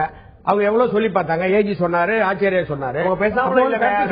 குமார் அவைலபிளா இல்ல, அரசு தலைமை அவைலபிளா இல்ல. அமைச்சரை கூட்டுறதுக்கு முன்னாடி அவர் ஒரு வார்த்தை அமைச்சரவை முதல்லையும் கூட்டினாங்க, வைக்கல. அமைச்சரை கூட்டும் போது என்ன விவாதிக்கணுங்கிறத நாம முடிவு எடுக்க முடியாது, அமைச்சருடைய புறாக்கட்டிவது. அது போக இன்னமும் கூட அவர்கள் காலக்கெடு இருக்கு. அதனால ஏன் நீங்க அவசரப்பட்டு எடுத்துட்டீங்கன்னு சொல்ல முடியாது, ஏன் டிலே ஆட்டீங்கன்னு சொல்ல முடியாது. ரெண்டுக்குமே அவர்கள் காலக்கெடு இருக்குன்னு மாற்றுக்கிறதுல நீங்க குறிப்பிட விரும்புறீங்க. ஒரு மிக முக்கியமான விஷயத்தை நான் பதிவு செய்ய விரும்புகிறேன், மிகவும் தாழ்மையாகவும் பணிவாகவும். இந்த இதுவரை தமிழ்நாட்டு மக்களுக்கு, ஒரு சாதாரண பாமரனுக்கு நீதிமன்ற நடைமுறைகள், சட்ட நடைமுறைகள் தெரியாமல் இருந்தது. இந்த வழக்கை போல லட்சக்கணக்கானவர்கள் பார்த்து ரசித்து விவாதிக்கப்பட்ட வழக்கினுடைய ஃபேக்ட்ஸோ வேற எந்த வழக்குக்கும் இந்தியாவினுடைய எந்த பகுதியும் நடைபெற்றதில்லை. இன்றைக்கு இருக்கிற ஒவ்வொரு பாமரனும் தமிழ்நாட்டில் கூர்ந்து கவனித்து தன்னுடைய கருத்துக்களை தெளிவாக சொல்லுகிறார். இன்னும் சொல்ல போனால் எங்களுக்கு வழக்கறிஞர்களுக்கு ஒரு சிறு வழி கூட ஏற்பட்டு விட்டது. வழக்கமாக கட்சிக்காரர்கள், எங்கள் கிளையன்ட்ஸ்கள் வழக்குகளை பேசுறாங்களா? உண்மை, அதைதான் என்னுடைய மொழியில் சொல்லுகிறேன். அது எப்படி நடக்கும், இது எப்படி நடக்கும், எப்போது வரும், எப்போது போகும் என்று கேட்டால், சங்கடமான பதில் தயாராக இல்லாத கேள்விகளுக்கெல்லாம் நாங்கள் வழக்கமாக சொல்வது நீதிமன்ற நடைமுறைகள் மீது பழியை போடுவோம். இன்றைக்கு அது கூட வழக்கறிஞர்களால் முடியாது. எல்லா ஊடகங்களும், எல்லா பத்திரிகைகளும் மிக மிக தெளிவாக பிச்சு பிச்சு எடுத்து விட்டார்கள். சட்ட விழிப்புணர்வை, நீதிமன்றத்தை நடைமுறையை பற்றிய விழிப்புணர்வை இந்த விவாதங்கள் உண்டாக்கி இருக்கின்றன. நன்றி. நான் திரு அப்பாவிட்ட கேட்க விரும்புறேன். இதுல நீதித்துறை மேல சந்தேகம் எழுப்பக்கூடாது அப்படிங்கிற ஒரு கருத்தை திரு நடராஜன் வைத்தார். ஆனால் திராவிட முன்னேற்ற கழகத்துடைய தலைவர் திரு கருணாநிதி அவர்கள், தலைமை நீதிபதி தத்து அவர்கள் பதிவாளருடைய அறைக்கே சென்று இந்த வழக்கை துரிதமாக விசாரிக்க வேண்டும் என்று கேட்டுக்கொண்டார், வலியுறுத்தினார். அதனுடைய மர்மம் என்ன, காரணம் என்ன என்று ஒரு விமர்சனத்தை வைக்கிறார். இந்த வழக்கில் இந்த இத்தனை முடிச்சுகள் அவிழ்க்கப்பட்டன, இந்த முடிச்சுகள் எல்லாம் எங்கே அவிழ்க்கப்பட்டன, எப்படி அவிழ்க்கப்பட்டன என்று கேள்வி வைக்கிறார். இதுதானே நீதிபதி மீதே சந்தேகம் எழுப்பக்கூடிய விஷயங்கள். நாம வழக்க குன்கா வழங்கிய தீர்ப்பு, குன்கா வழங்கிய போது வரவேற்றோம், குமாரசாமி வழங்கும் போது வரவேற்கணும் அப்படிங்கிறதா சரியா இருக்கணும். இல்ல விமர்சனம் எல்லாம் ஏற்றுக்கொள்ள முடியாதுங்கிற ஒரு சட்டப்படியான முடிவா இருக்கலாம். ஆனால் உடனடியாக குமாரசாமிக்கு ஒரு விமர்சனத்தை, ஒரு உள்நோக்கத்தை கற்பிப்பது நீதித்துறை மீது களங்கம் ஏற்படுத்தக்கூடிய விஷயம் அல்லவா? அது இல்ல, அவரு குமாரசாமி சொன்னதான் திரும்ப சொல்றோம். அவருதான் விசாரணை நடந்துகிட்டு இருக்கும்போது குன்கா போட்ட முடிச்சா எப்படி அவிழ்க்கிறதுக்கு எப்படி கொண்டு வாங்க, இல்ல அந்த 152 முடிச்சுகள் எப்படி அவிழ்க்கப்பட்டது கேட்டா நியாயமா இருக்கும். நம்மளே கேட்போம், எங்கே அவிழ்க்கப்பட்டன ஒரு கேள்வி கேட்கிறார். எங்க நீதிமன்றம் தான் இருக்க முடியும். இல்ல, நீதிமன்றத்தில் தான். எந்த இடத்துல வச்சு நீங்க பதிவாளர் அறையில வச்சா, உங்க ரூம்ல வச்சா, அதுக்கு எப்படி இந்த கேள்வி கேட்கும் போது, இந்த கேள்வி கேட்கும் போது ஏன் போக வேண்டாம்? இப்ப அதான் திரு நடராஜன் இந்த மாதிரியான விவாதங்கள்ல நடராஜன் அரசியல் குன்காவுக்கு தீர்ப்பு வழங்கின உடனே எவ்வளவு விவகாரம் தமிழ்நாட்டில் நடந்து தப்பு. வேலூர்ல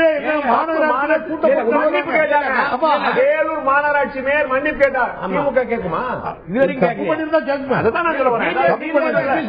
விமர்சனத்தை இந்தியாவை அக்யூஸ் பண்றீங்க.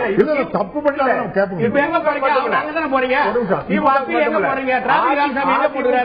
மேயர் தவறு செய்தார். அதுல மாறல. நீதிமன்றம் பண்றீங்களா? அங்கதானே போறீங்க.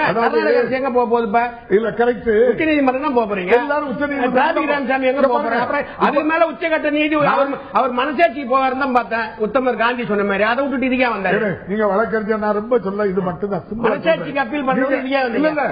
வழக்குல தண்டனை கொடுங்க நாங்க சொல்லல.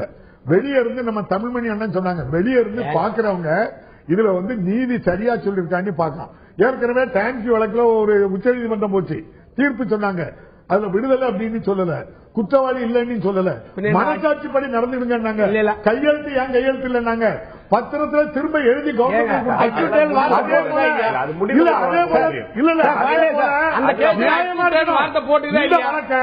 இதே போல நியாயமா சொல்லும் போது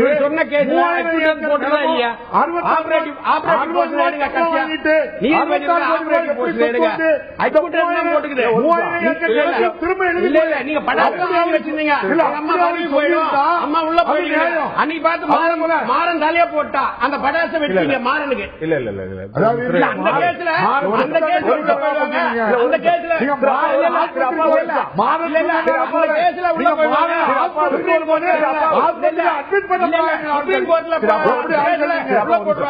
எங்க அம்மாவுக்கு முதலமைச்சர் பட்டாசு வாங்கி வச்சுட்டாங்க. அந்த பட்டாசு மாறது சாவுக்கு தான் வந்துச்சு. தங்கராஜ் ஒரு நிமிஷம், சாவுக்கு தான் நீங்க வாங்கி வச்சிருக்கீங்க.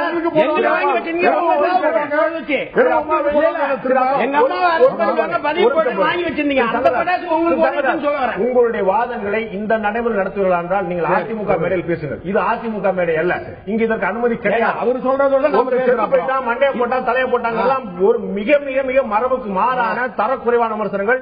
இதை இனி ஒரு முறை செய்யாதீர்கள். இது வந்து ரொம்ப உங்களுடைய வாதங்களை முடிந்தால் வைங்க. தரக்குறைவான விமர்சனங்களை வச்சுதான் அந்த வாதத்தை கொண்டு அந்த வாதத்தை கொண்டு போவாங்க. உங்களுடைய கட்சிக்கு நீங்கள் இழுக்கு சேர்க்கிறீர்கள். உங்களுடைய கட்சிக்கு நீங்க இழுக்கு சேர்க்கிறீங்க, வேற யாருக்கும் கிடையாது.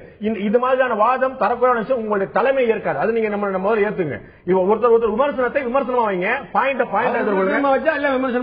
சொன்னாரு தனிப்பட்ட முறையில் சொல்லலையே, இப்படியா மண்டைய போட்டா செத்து போயிட்டா சொல்லக்கூடிய விஷயமா அவரே சொன்னாரு. நீதிபதிக்கு போய் வழக்காடினாங்க. இந்த வழக்கு இந்த வருமானம் அக்யூட்டல் சொல்றேன்னு சொல்லிக்கிறாரு, இந்த வழக்கு சொன்னாருன்னு சொல்லிக்கிறாரு. இந்த வருமானம் இந்த வழக்கு பேசி டான்ஸ் வேலைக்கு ஏன் போறீங்க, சுவிட்ச் வராங்க, அப்புறம் நாங்க அது பேசிதான் ஆகும். இல்ல அதுல பேசலாம். அந்த வழக்கு வச்சுதானே அப்புறம் நீங்க பட்டாசு வாங்கி வைக்கிறீங்க. தாக்குதல் கொலை வழக்கு நம்ம இப்ப பேசலையா? அப்ப நீங்க நான் போறேன், அதுகிட்ட நான் போறேன். ஏன் போகக்கூடாது? முன்னுதாரணங்களை சொல்லுங்க. முன்னுதாரணம் உரிமை ரொம்ப 100% இயல்பு.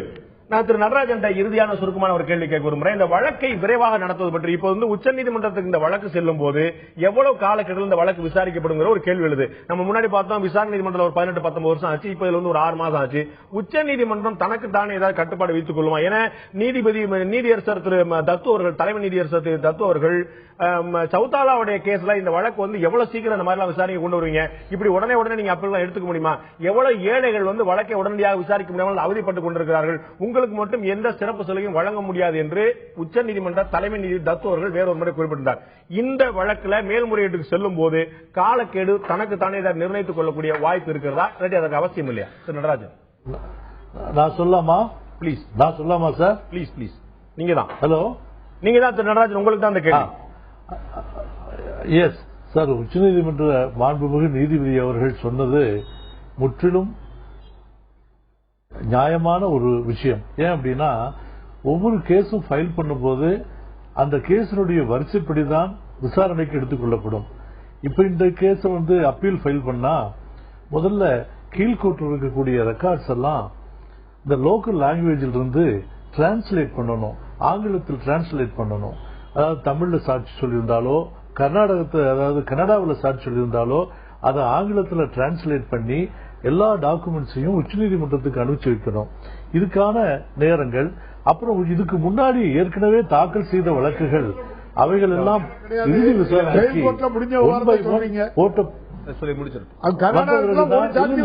இறுதி விசாரணைக்கு உச்சநீதிமன்றத்தில் ஒரு கேஸ் எடுத்துக்கிறோம்னா ப்ரொசீஜர் எப்படின்னா, இதுக்கு முன்னாடி ஏற்கனவே ஃபைல் பண்ண வழக்குகள் எல்லாம் 1 by 1 அப்படித்தான் லிஸ்ட்ல போடுவாங்க. அதான் முறை. அதைத்தான் உச்சநீதிமன்ற மாண்புமிகு நீதிபதி அவர்கள் சொல்லியிருக்கிறார். வரும்போது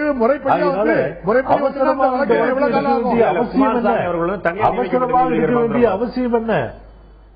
இதுல வந்து முறைப்படி எடுக்கப்பட்டு பல்வேறு வழக்குகள்ல இந்த வரிசையை தாண்டி நம்ம வந்து விசாரிச்சு நம்ம பார்த்திருக்கிறோம். தமிழக முதலமைச்சர் ஜெயலலிதாவுடைய வழக்கிலையும் சரி, பல வழக்கிலையும் நம்ம பார்த்திருக்கோம். இந்த மாதிரி வரிசைக்கு மீறி வழக்கு சிறப்பு மாற்று கருத்து முடியாது. இந்த மாதிரி வாய்ப்புகள் இருக்கிற வந்து விரைவாக விசாரிக்கக்கூடியதும், எப்போ விசாரிக்கணும், எவ்வளவு காலகட்டத்தில் விசாரிக்கணுங்கிறது உச்சநீதிமன்றத்துடைய இறுதி முடிவுக்கு உட்பட்ட விஷயம். நிச்சயமாக இந்த வழக்கில் வந்து சட்டம் இருக்கிறதா, அரசியல் இருக்கிறதா என்றால் இரண்டும் சேர்ந்தே இருக்கிறது என்பது மாற்று கருத்தில்லை. இந்த வழக்குடைய ஆரம்ப கட்டத்திலிருந்து இன்று வரைக்கும் ஒவ்வொரு பகுதியிலும் சட்டமும் அரசியலும் சேர்ந்தே வந்திருக்கின்றன. இறுதி தீர்ப்பில், இறுதி நிலையில் ஒட்டுமொத்தமாக சட்டம் வென்றது, சட்டம் நிலைத்தது, சட்டம் நீதி நின்றது, நீதி வென்றது என்பது மட்டும்தான் உறுதியாக இருக்க வேண்டும். அதை தாண்டி அரசியலுக்கு இந்த வெற்றி வாய்ப்புகள் செல்லுமையானால் நிச்சயமாக நீதித்துறை மீதும் சட்டத்தின் மீதும் மக்கள் வைத்திருக்கக்கூடிய மாண்பு, மதிப்பு, மரியாதை சந்தேகத்துக்குரியதாகிவிடும். நிச்சயமாக வெல்லப் போவது சட்டமாக மட்டுமே இருக்க வேண்டும். இதில் யாருக்கும் இந்த மாற்று கருத்து இருக்க முடியாது. நிகழ்ச்சியில் கலந்து கொண்டு கருத்து விருந்தினர்கள் 4 பேருக்கும் நன்றி. பார்த்த உங்களுக்கும் நன்றி நண்பர்களே. ஒரு சிறிய இடைவெளிக்கு பிறகு ஆய்வு நிகழ்ச்சியில் இன்னொரு முக்கியமான விஷயம் பற்றி விவாதிக்க இருக்கிறோம். இந்த நிலம் கையப்படுத்தக்கூடிய அவசர சட்டத்தை 3வது முறையாக அமல்படுத்தி இருக்கிறது மத்திய பாஜக தேசிய ஜனநாயக கூட்டணி அரசு. ஒரே பிரச்சனையில் ஒரே சட்டத்தை அவசர சட்டமாக 3 முறை கொண்டு வரக்கூடிய உள்நோக்கம், தேவை என்ன? ஆயுதெழுத்து நீட்சிக்கு உங்கள் அனைவரும் அன்போடு வரவேற்க நண்பர்களே. நிலம் கையப்படுத்தக்கூடிய மசோதாவுக்கான மீண்டும் ஒரு அவசர சட்டம். இது அத்தியாவசியமா அல்லது எதேச்சதிகாரமா? மூன்றாவது முறையாக ஒரு முறை அல்ல, இந்த புதிய அரசு தேசிய ஜனநாயக கூட்டணி அரசு பொறுப்பேற்ற பிறகு 2014 2015 மூன்றாவது முறையாக அவசர சட்டமாக நிறைவேற்றிருக்கிறது, கொண்டு வந்திருக்கு. இதற்கு ஜனாதிபதியுடைய ஒப்புதல் கிடைத்திருக்கிறது.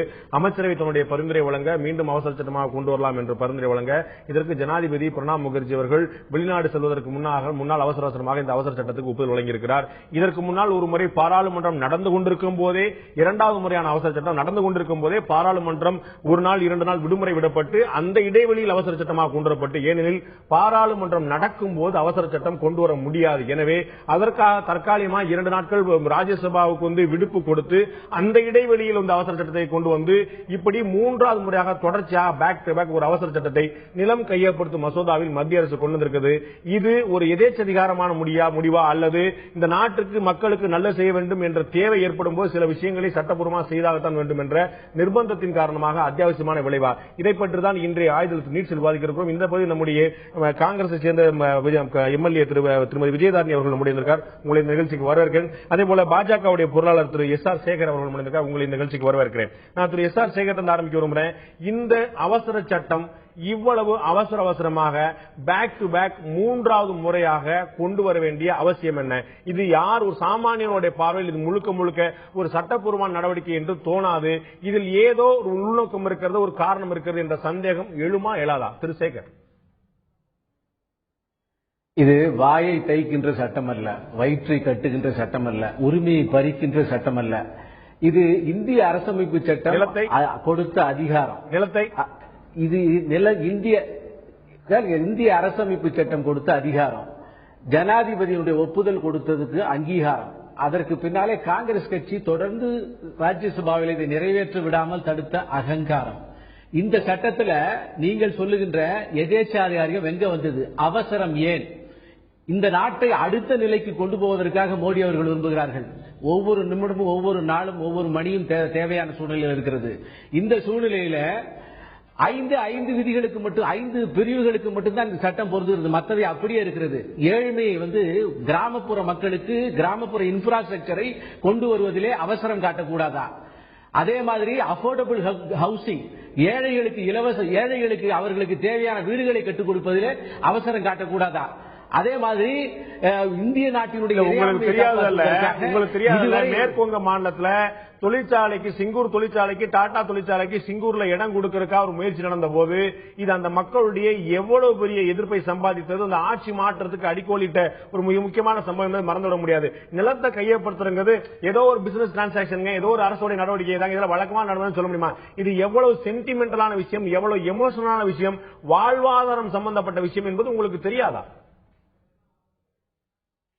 நீங்கள் சொல்லுகின்ற விஷயங்கள் எல்லாம் ஏற்கனவே காங்கிரஸ் ஆட்சி காலத்திலே காங்கிரஸ் செய்த மோசமான, மக்களை விவசாயிகளை மனிதனாக மதிக்காமல் அவரிடமிருந்து பெற்றுக்கொண்டு அவனுக்கு சரியான இழப்பீடு கொடுக்காமல் செய்யப்பட்ட விஷயத்தினுடைய காரணமாக. கேளுங்க முழுசா கேட்டு பேசுங்க. அம்மா முழுசா கேளுங்க. அந்த சட்டத்தை மோசமான சட்டம் சொல்றீங்களா? இன்னைக்கு மக்கள் எதிர்க்கிறாங்கன்னா உங்களுடைய நில பறிப்பு சட்டம், அபகரிப்பு சட்டம், அது இன்னைக்கு அவசர சட்டமாக இன்னைக்கு மக்கள் மேல திணிக்க பாக்குறீங்க. திரு சேகர், நான் உங்கள்ட்ட வரக்கு முன்னாடி விஜயதானி அவங்கள்ட்ட கேட்க விரும்புறேன். நீங்க அழகா சொன்னீங்க 2013 நாங்க ஒரு சட்டம் கொண்டு வந்தோன்னு.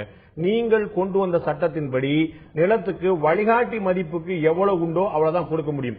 இந்த முறை இவர்கள் திருத்தம் கொண்டு வந்து அரசே கையப்படுத்தினாலும், அரசுடைய பயன்பாட்டு கையப்படுத்தினாலும் வழிகாட்டி மதிப்பீடு, சந்தை மதிப்பீடு எவ்வளவு இருக்கிறதோ அதோட 4 மடங்கு அதிகமான இழப்பீடு விவசாய குடும்பம் சொல்லியிருக்காங்க. 2013 சட்டம் பெற்றா 2013 4 மடங்கு இழப்பீடு கொடுக்கப்படும்.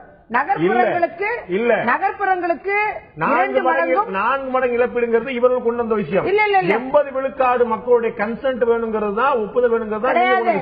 எங்களுடைய சட்டத்தின் சிறப்பே 3 சிறப்பு. எங்களுடைய காங்கிரஸ் கட்சி கொண்ட அந்த சட்டத்தின் சிறப்பு என்பது அந்த மக்களை மறுபடியும் குடியமர்த்துவது. இன்னொன்னு என்ன பாத்தீங்கன்னா, 80% மக்கள் இது பிரைவேட் ப்ராஜெக்ட்ஸுக்கும், 70% மக்கள் அரசு சார்ந்த ப்ராஜெக்ட்ஸுக்கும் நாம ஒப்புதல் அளிக்கணும். 3வது 4 மடங்கு இழப்பீடு நகர்ப்புறங்களிலும், 2 விவசாய நிலங்களுக்கு ஊரக பகுதிகளிலும் 2 மடங்கு இழப்பீடு நகர்ப்புறங்கள் நாங்க கொண்டு வந்த சட்டம்.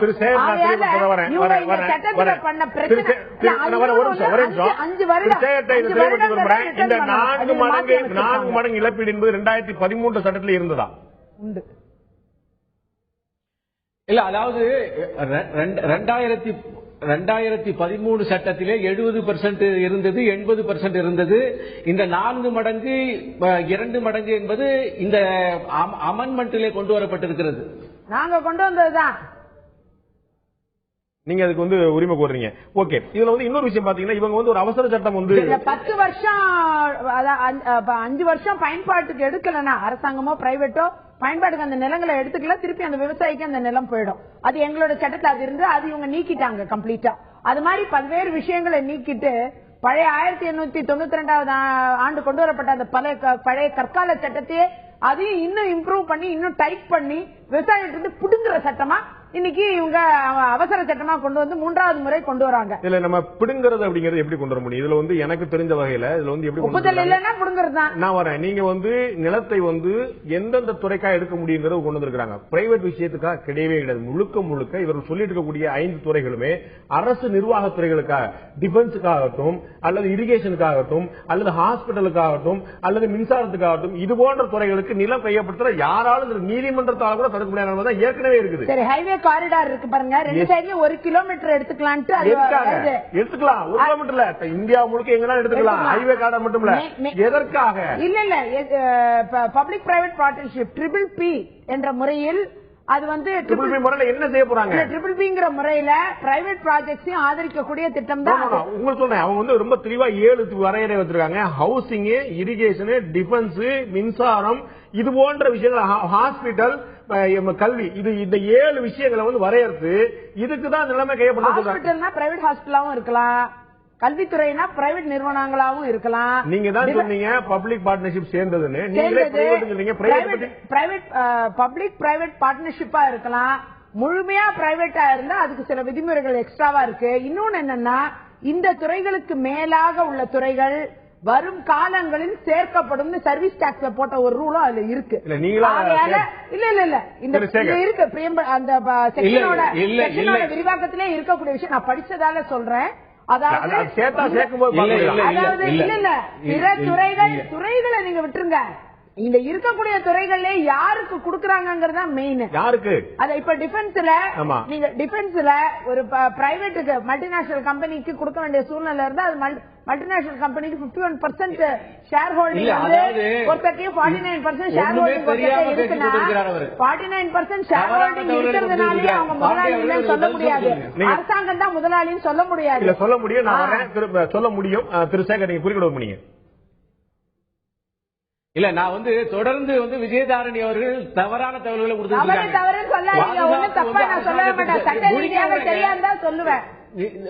சொல்லிடட்டும். பாருங்க, நீங்க ஸ்டுடியோல உட்கார்ந்துட்டு இருக்கீங்க, உங்களால பேச முடியும். பேசுவதற்கு வாய்ப்பு கொடுங்க. குறுக்கிடாதீங்க, தயவுசெய்து குறுக்கிடார்கள், தயவுசெய்து குறுக்கிடாதீங்க. நீங்க பேசுறப்ப பேசுங்க. அதாவது பாதுகாப்பு துறை சம்பந்தப்பட்ட விஷயங்களிலே அரசாங்கத்துக்கு சொந்தமானது. அஃபோர்டபிள் ஹவுசிங் அரசாங்கத்துக்கு சொந்தமானது. கிராமப்புற மேம்பாடு அரசாங்கத்துக்கு.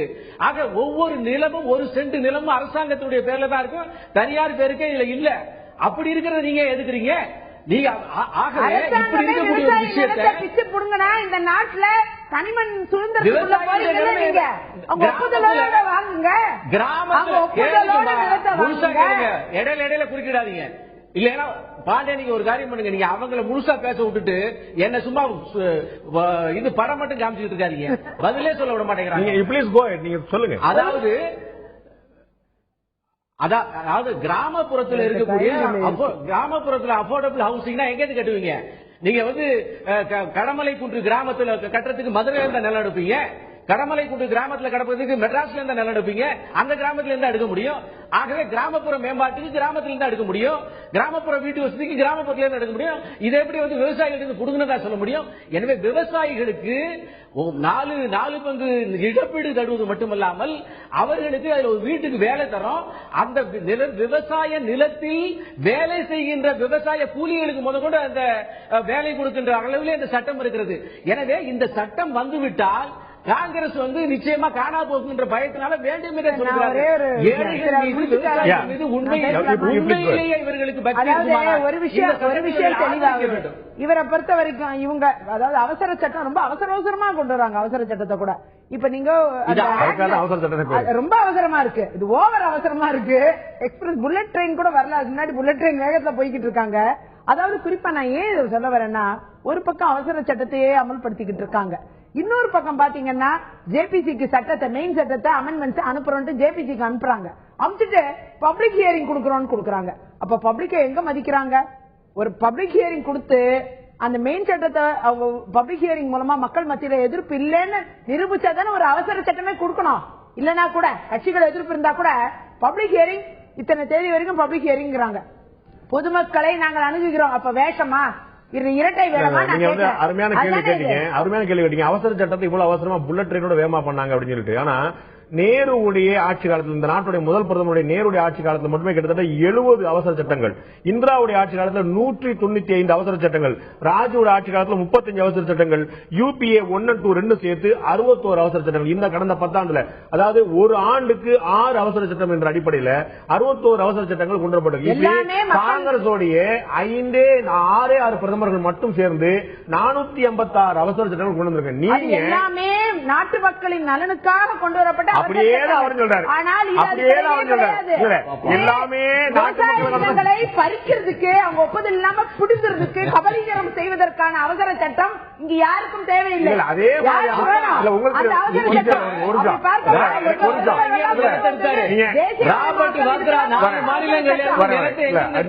அவ்வளவு வந்து நீங்க வந்து இதுக்கு வந்து பெருமை மாறுதட்டிக் கொள்வீர்கள் என்றால், 2013 நீங்களே ஒரு சட்டம் கொண்டு வரும் வரை 1880களில் இருந்த சுதந்திரத்துக்கு முன்னாடி இந்த சட்டத்தை வச்சுதான் 2013 வரைக்கும் நிலம் எடுக்கப்பட்டது. அப்ப அதுக்கு பேர் நில பறிப்புன்னு சொல்ல மாட்டீங்களா? 2013 வரைக்கும் நீங்க தான் ஆட்சியில் இருந்தீங்க. 65 ஆண்டுகள் வரலாற்றுல 50 ஆண்டுகள் மேல நீங்க தான் இருந்தீங்க. அப்ப நீங்க நேரத்தில் என்ன சொல்றீங்க? அதாவது மெயின் சட்டம் தான் அது. அது வந்து இந்திய அரசியலமைப்பின் கீழ் நாம வந்து ஏற்றுக்கொண்ட சுதந்திர இந்தியாவில் ஏற்றுக்கொண்டப்பட்ட ஒரு சட்டமாக வந்துருச்சு 1947. இப்ப சொன்னீங்க அது ரொம்ப பழைய சட்டம். அந்த பழைய சட்டம் தான். அந்த சட்டம் 47க்கு அப்புறம் நிறைய சுதந்திரம் பெற்ற இந்தியாவில் நிறைய மாற்றங்கள் தேவை. தேசியமயமாக்கல் கொள்கை இருந்த வரைக்கும் அந்த ஃபீலிங் இல்ல. அதுக்கப்புறம் உலகமயமாக்கல் கொள்கைகள், சர்வதேச இதெல்லாம் நம்ம பால கொள்கைகள் எல்லாம் ஏத்துக்கும் பொழுது ஆட்டோமேட்டிக்கா நம்ம நில பறிப்பு சட்டமா பார்க்கக்கூடிய அளவுக்கு அந்த சட்டம் ஏற்பட்டது. இது பாத்தீங்கன்னா 91க்கு அப்புறம் தான் நமக்கு இந்த எஃபெக்ட். 91க்கு அப்புறம் உலகமயமாக்கல் கொள்கைகளை ஏற்றுக்கொண்ட பிறகு இந்த சட்டம் வந்து தவறாக பயன்படுத்தப்படுகிறது என்ற கோபம் மக்கள் மத்தியில் எழுந்தது. அதன் பின்னர் உச்சநீதிமன்றமும் நிறைய ஜட்மெண்ட்ஸ் கொடுக்க ஆரம்பிச்சாங்க. அதுவும் அதுக்கு இன்னொரு பக்கம் பாத்தீங்கன்னா நாங்க தலையிடவே மாட்டோம்னு ஒரு பக்கம் சுப்ரீம் கோர்ட் வரைக்கும் சொல்ல ஆரம்பிச்சாங்க.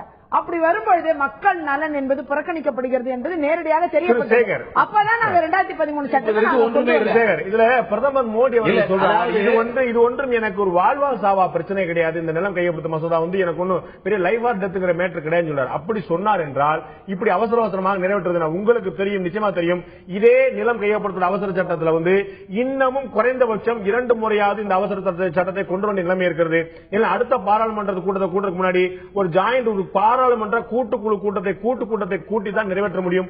இன்னமும் கூட இதே அவசர சட்டம் 2 முறை வருவதற்கான வாய்ப்புகள் தான் இருக்கிறது. அப்படியானால் பிரதமர் நரேந்திர மோடி அவர்கள் இது எனக்கு வாழ்வா சாவா பிரச்சனை கிடையாது என்று சொல்வது அரசியலா? இல்ல, வாழ்வா சாவா பிரச்சனை கிடையாதுன்னு அவர் சொல்றது விவசாயிகளின் கண்ணீர் என்பது வாழ்வா சாவா இல்ல. அவங்க பதில் சொல்லி இருக்காங்க. தொடர்ந்து அவர்கள் பேசிக் கொண்டிருக்கிறார்கள். சொல்லுங்க. அதாவது 2007 இந்த சட்டம் கொண்டு வரப்பட்டது. 4 ஆண்டு காலங்கள் பார்லிமெண்டரி கமிட்டி பல்வேறு கமிட்டிகளிலே விவாதிக்கப்பட்டது. 2011 மறுபடியும் கொண்டு வரப்பட்டு அப்போது வந்து சுமித்ரா மகாஜன் தலைமையில் அமைக்கப்பட்ட கமிட்டியில மறுபடியும் விவாதிக்கப்பட்டது. ஓராண்டு காலம். மறுபடியும் 2012 கொண்டு வரப்பட்டிருக்கிறது. இப்படி 5 ஆண்டு காலங்கள் கிட்டத்தட்ட பார்லிமெண்டரி கமிட்டிகளில் இது எலாபரேட்டாக விவாதிக்கப்பட்ட பிறகு இப்போது 5 துறைகளுக்கு மட்டும் விதிவிலக்கு என்று சொல்லுகின்ற நிலைமையில பாராளுமன்றத்திலே லோக்சபாவிலே இது நிறைவேற்ற நிறைவேற்றப்பட்டிருக்கிறது. 9 அமெண்ட்மெண்ட், அதுல எல்லா எதிர்க்கட்சிகளும் கொடுத்த அமெண்ட்மெண்டை இந்த அரசாங்கம் ஏற்றுக்கொண்டிருக்கிறது. அதற்கு பின்னாலே ராஜ்யசபாவில் இந்த விவாதத்துக்கு பிறகு ஏற்றுக்கொள்ள முடியாது என்று சொன்ன பிறகு ஜாயிண்ட் பார்லிமெண்டரி கமிட்டிக்கு போயிருக்கிறது. எங்க அவசரம், எப்படி அவசரம்? தொடர்ந்து பலகாலம் விவாதிக்கப்பட்ட பிறகு இப்போது இவர்கள் ஏற்றுக்கொள்ள முடியாது என்று வீண் வம்பு பிடிக்கின்ற போது அதை சகிக்க முடியாமல் இப்போது அந்த சட்டத்தை கொண்டு வரும்போது எப்படி அவசர சட்டம்?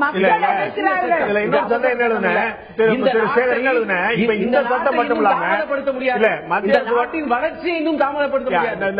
மக்கள் என்ன சொல்றாங்க, இந்த அவசர சட்ட வரிசையில இன்னமும் இந்த நிலம் கையப்படுத்த சட்டம் மட்டுமே கிடையாது, ஆர்பிட்ரேஷன் இருக்குது, விசா நிபந்தனைகளை சரி பண்ணக்கூடியது இருக்கு, பழங்குடியினருக்கு ராயல்டி வழங்கக்கூடிய மினரல்ஸ் ராயல்டி வழங்கக்கூடியதற்கு. இன்று அவசர சட்டம் மத்திய அரசுடைய கையில அடுத்தடுத்து ரிசர்வ் பேங்க்ல நிதி மாதிரி கூடிட்டே போகுது. இது இப்படி அவசர சட்டத்தை விதி விலக்காக இருக்கக்கூடிய விஷயத்தை விதியாக மாற்றுகிறதா மத்திய அரசுங்கிறதா கேள்வி. அதாவது அதுக்கு பதில் சொல்றேன் நானு. ராஜ்யசபாவிலும் லோக்சபாவிலும் காங்கிரஸ் பலமாக இருந்த பொழுது பாஜக தன்னுடைய எதிர்ப்பை தெரிவித்ததை பற்றி கவலைப்படாமல் அவர்கள் பல்வேறு சட்டங்களை நிறைவேற்றக்கூடிய இடத்தில் இருந்தார்கள். இன்றைக்கு வேண்டுமென்றே ராஜ்யசபாவில் அவர்கள் பலமாக இருக்கிற காரணத்தினாலே அத்தனை மக்களுக்கு சாதகமான தேவையான நிச்சயமாக தேவையான அத்தனை சட்டங்களையும் வேண்டுமென்றே எதிர்த்துக் கொண்டிருக்கிறார்கள். எனவே இவர்களுடைய எதிர்ப்பை மீறி இந்த நாட்டை நாங்கள் வளர்ச்சி பாதைக்கு கொண்டு போக வேண்டும். ஆகவே இந்த நாட்டை அடுத்த கட்டத்துக்கு கொண்டு போவதை இவர்கள் தடுத்தால் நிச்சயமாக இந்த நாட்டு மக்கள் ஏற்றுக்கொள்ள மாட்டார்கள், இந்த அரசும் ஏற்றுக்கொள்ள முடியாது. இது நில கையகப்படுத்துகின்ற சட்டம் மட்டுமல்ல, அவர்கள் ரீஹாபிலிட்டேஷன் அண்ட் ரீசெட்டில்மெண்ட் அண்ட் இதை கையை பிடிக்கின்ற சட்டம் வேண்டுமே. மறுவாழ்வு நீக்கிட்டீங்க. அதாவது ராபர்ட் வாத்ரா அவருக்காக கையகப்படுத்தும் நிலத்தெல்லாம் முதல்ல கொடுங்க, அவருக்காக கையகப்படுத்தும் நிலத்தெல்லாம் முதல்ல கொடுங்க. அப்புறம் பத்தி நீங்க மக்களை பத்தி பேசலாம். முதல்ல உங்களுடைய தலைவியினுடைய மாப்பிளைக்கு கையகப்படுத்தின நிலத்தை முதல்ல கொடுங்க. இத்தனை நாள் ஏழைகளை பற்றி கவலைப்படாமல் இப்ப இந்த அரசு கவலைப்பட வேண்டிய கட்டாயம் ஏற்பட்டிருக்கிறது. திரு சேகர், நிகழ்ச்சி முடிக்க வேண்டிய நேரம் வந்துருச்சு. நான் உங்களுக்கு நான் ஒரே ஒரு கேள்வி சுருக்கமா முடிக்க விரும்புறேன். 1967 இருந்து 81 வரைக்கும் ஒரே சட்டம் மாறி மாறி மாறி, கரும்பு சட்டம் சொல்லி சொல்லுவாங்க, ஒரே சட்டம் மாறி மாறி பீகார் அரசுல கொண்டு வரப்பட்டது. அப்ப காங்கிரஸ் தான் இருந்துச்சு. 67 இருந்து 81 வரைக்கும் மாறி மாறி ஒரே சட்டம் அவசரத்தை கொண்டு வரப்பட்டது ஒரு பக்கம். மறுபக்கம் இந்த நிலத்தை கையப்படுத்தினாலும் கூட இதில் வேண்டும் என்று முறையீடு செய்யணுமானால் விவசாயிகள் உடனடியாக அந்த கிராமத்திலே அந்த மாவட்டத்திலே இருக்கக்கூடிய ஒரு செப்பரேட் செலக்ட் கமிட்டியிடம் முறையிடலாம். அதிலும் அவர்களுக்கு தீர்வு கிடைக்கவில்லை என்றால் நீதிமன்றம் செல்லலாம். இப்படி வசதி வாய்ப்பு. அதுபோக இந்த நிலத்தை கையப்படுத்த வேண்டுமா வேண்டாமான்னு முடிவெடுக்கக்கூடியதே மாவட்ட கலெக்டர் தான். நீங்க இந்த சில்லறை வர்த்தகத்தில் அந்நிய நேரடி முதலீடு என்ன சொன்னீங்க, அந்தந்த மாநில அரசுகிட்டே நாங்க முடிவு விட்டுறோம், அவங்க வேணா பண்ணலாம் வேண்டாடி பண்ணலாம். இப்பயும் கூட அந்தந்த மாவட்ட ஆட்சியர்கள் தான் இந்த நிலம் கையப்படுத்தக்கூடிய வேலையை செய்ய போறாங்க. அப்ப உங்களுக்கு சில்லறை வர்த்தகத்தில் அந்நிய நேரடி முதலும் போது அதுல இருந்த அக்கறை, அதுல இருந்த கவனம், அதுல இருந்த நியாயம் இதுல இருக்கிறதா? இல்ல, ஆக்சுவலா சில்லறை வர்த்தகத்துல நாங்க மாநில அளவுல அதை இது பண்ண மாநில அரசுகள் முடிவு பண்ணலாம் நம்ம கொடுத்துட்டோம். இன்னைக்கு கட்டாயமாக இப்ப இருக்கிற பிஜேபி அரசாங்கம் அதை கட்டாயமா எல்லா மாநிலத்திலையும் அமல்படுத்தணுங்கிற சட்டத்தை கொண்டு வந்துட்டாங்க. அப்படி இல்ல, சில்லறை வர்த்தகத்துல தமிழ்நாட்டில் இன்னமும் அமல்ல இல்ல, தமிழ்நாடு அரசு எடுத்த முடிவு அப்படியே இருக்கு. அப்படி இருக்கு. இருந்தாலும் அவங்க மத்திய சட்டத்தை இன்னும் வலிமைப்படுத்தி இருக்காங்க. இல்ல எந்த மாற்றம் கூட மாநில அரசுகளுக்கான உரிமை அப்படிதான் இருக்கு, அதுல மாற்றம் இல்ல. இந்த நிலம் கையப்படுத்தும் மசோதால கலெக்டர் தான் எடுக்க போறாரு. அது போக அவர்கள் அப்பீல் செய்வதற்கான ஒரு கிராம மாவட்ட கமிட்டி இருக்கிறது. அதன் மேல் வேணும்னா நீதிமன்றம் செல்ல முடியும். இல்ல, அதாவது இந்த சட்டத்தை பொறுத்தவரை ஒப்புதல் என்பது பெறப்பட வேண்டாம். லீகல் கான்ட்ரடிக்ஷன் சொல்றது சட்ட ரீதியான எதிர்மறையான கருத்துக்கள் தான் இந்த சட்டத்துல இங்க உருவாக்குறது இருக்கு. அதையும் தான் நம்ம எதிர்க்கிறோம். அதாவது நீங்க நீதிமன்றம் செல்லலாம் ஒரு பக்கம், ஒப்புதல் இல்லாம எடுக்கலாம் இன்னொரு பக்கம். இது சொல்லும் பொழுது ஒப்புதல் இல்லாம தான் நாங்க எடுப்போம், வேணா நீதிமன்றத்துல போய் நீங்க வழக்காடு மன்றத்துல போய் நடத்திக்கங்க, இது எங்களுடைய பாலிசின்னு முடியும். அது அப்படிதான் முடியும். நீதிமன்றம் சொல்லும் இல்லையா, எடுத்து சரியா. அதற்கு முன்னாடியே கூட நீதிமன்றம் சொல்வதற்கு முன்னாடியே மாவட்ட அளவில் கமிட்டி வைக்கிறாங்க. அங்கேயே அவர்கள் ஏற்கனவே இருந்த கமிட்டிகள் தான். நீங்க 1982 இருந்து 2013 வரை பல்வேறு விஷயங்கள் இப்படி போய் கடைசியில அது எல்லாம் கொள்கை ரீதியாக அரசின் கொள்கைக்காக எடுக்கப்பட்டது, இது நாம திருப்பி கொடுக்க மாட்டாங்க அப்படின்னு சொல்லி வேணும்னா அவங்க கொடுக்கிற இல்ல காங்கிரஸ் கட்சின்னு இல்ல, எந்த வாஜ்பாய் ஆட்சி காலத்துலயும் அப்படிதான் இருந்தது. தொடர்ந்து இருந்த பழைய சட்டம் அது. நம்ம பழைய சட்டத்தை சொல்றேன், அந்த சட்டத்தை தான் காங்கிரஸ் கட்சி பெரிய ஆய்வுக்கு பிறகு 2004 கொண்டு வந்துச்சு. 60 ஆண்டுகள் அந்த தாக்கம் இல்லை. 91 தான் நமக்கு அந்த தாக்கம் ஏற்பட்டது. அப்படி பார்த்தாலே 14 வருஷம் எங்களுடைய முயற்சி பாரதிய ஜனதா போன்ற பல்வேறு கட்சிகளால் எதிர்க்கப்பட்டது. இதை மாற்றி அமைக்கிறதுக்கு, மக்கள் நல சட்டமா கொண்டு வரதுக்கு எங்களுக்கு இத்தனை வருஷம் ஆச்சு. ஆனால் மீண்டும் அதை அந்த பழைய சட்டமா கொண்டு போறதுக்கு தான் இவங்க பாக்குறாங்க. நாங்க சொல்றோம். உங்களுடைய இறுதியான சுருக்கமான கருத்துக்கள் திரு சேகர், இறுதியா சுருக்கமா.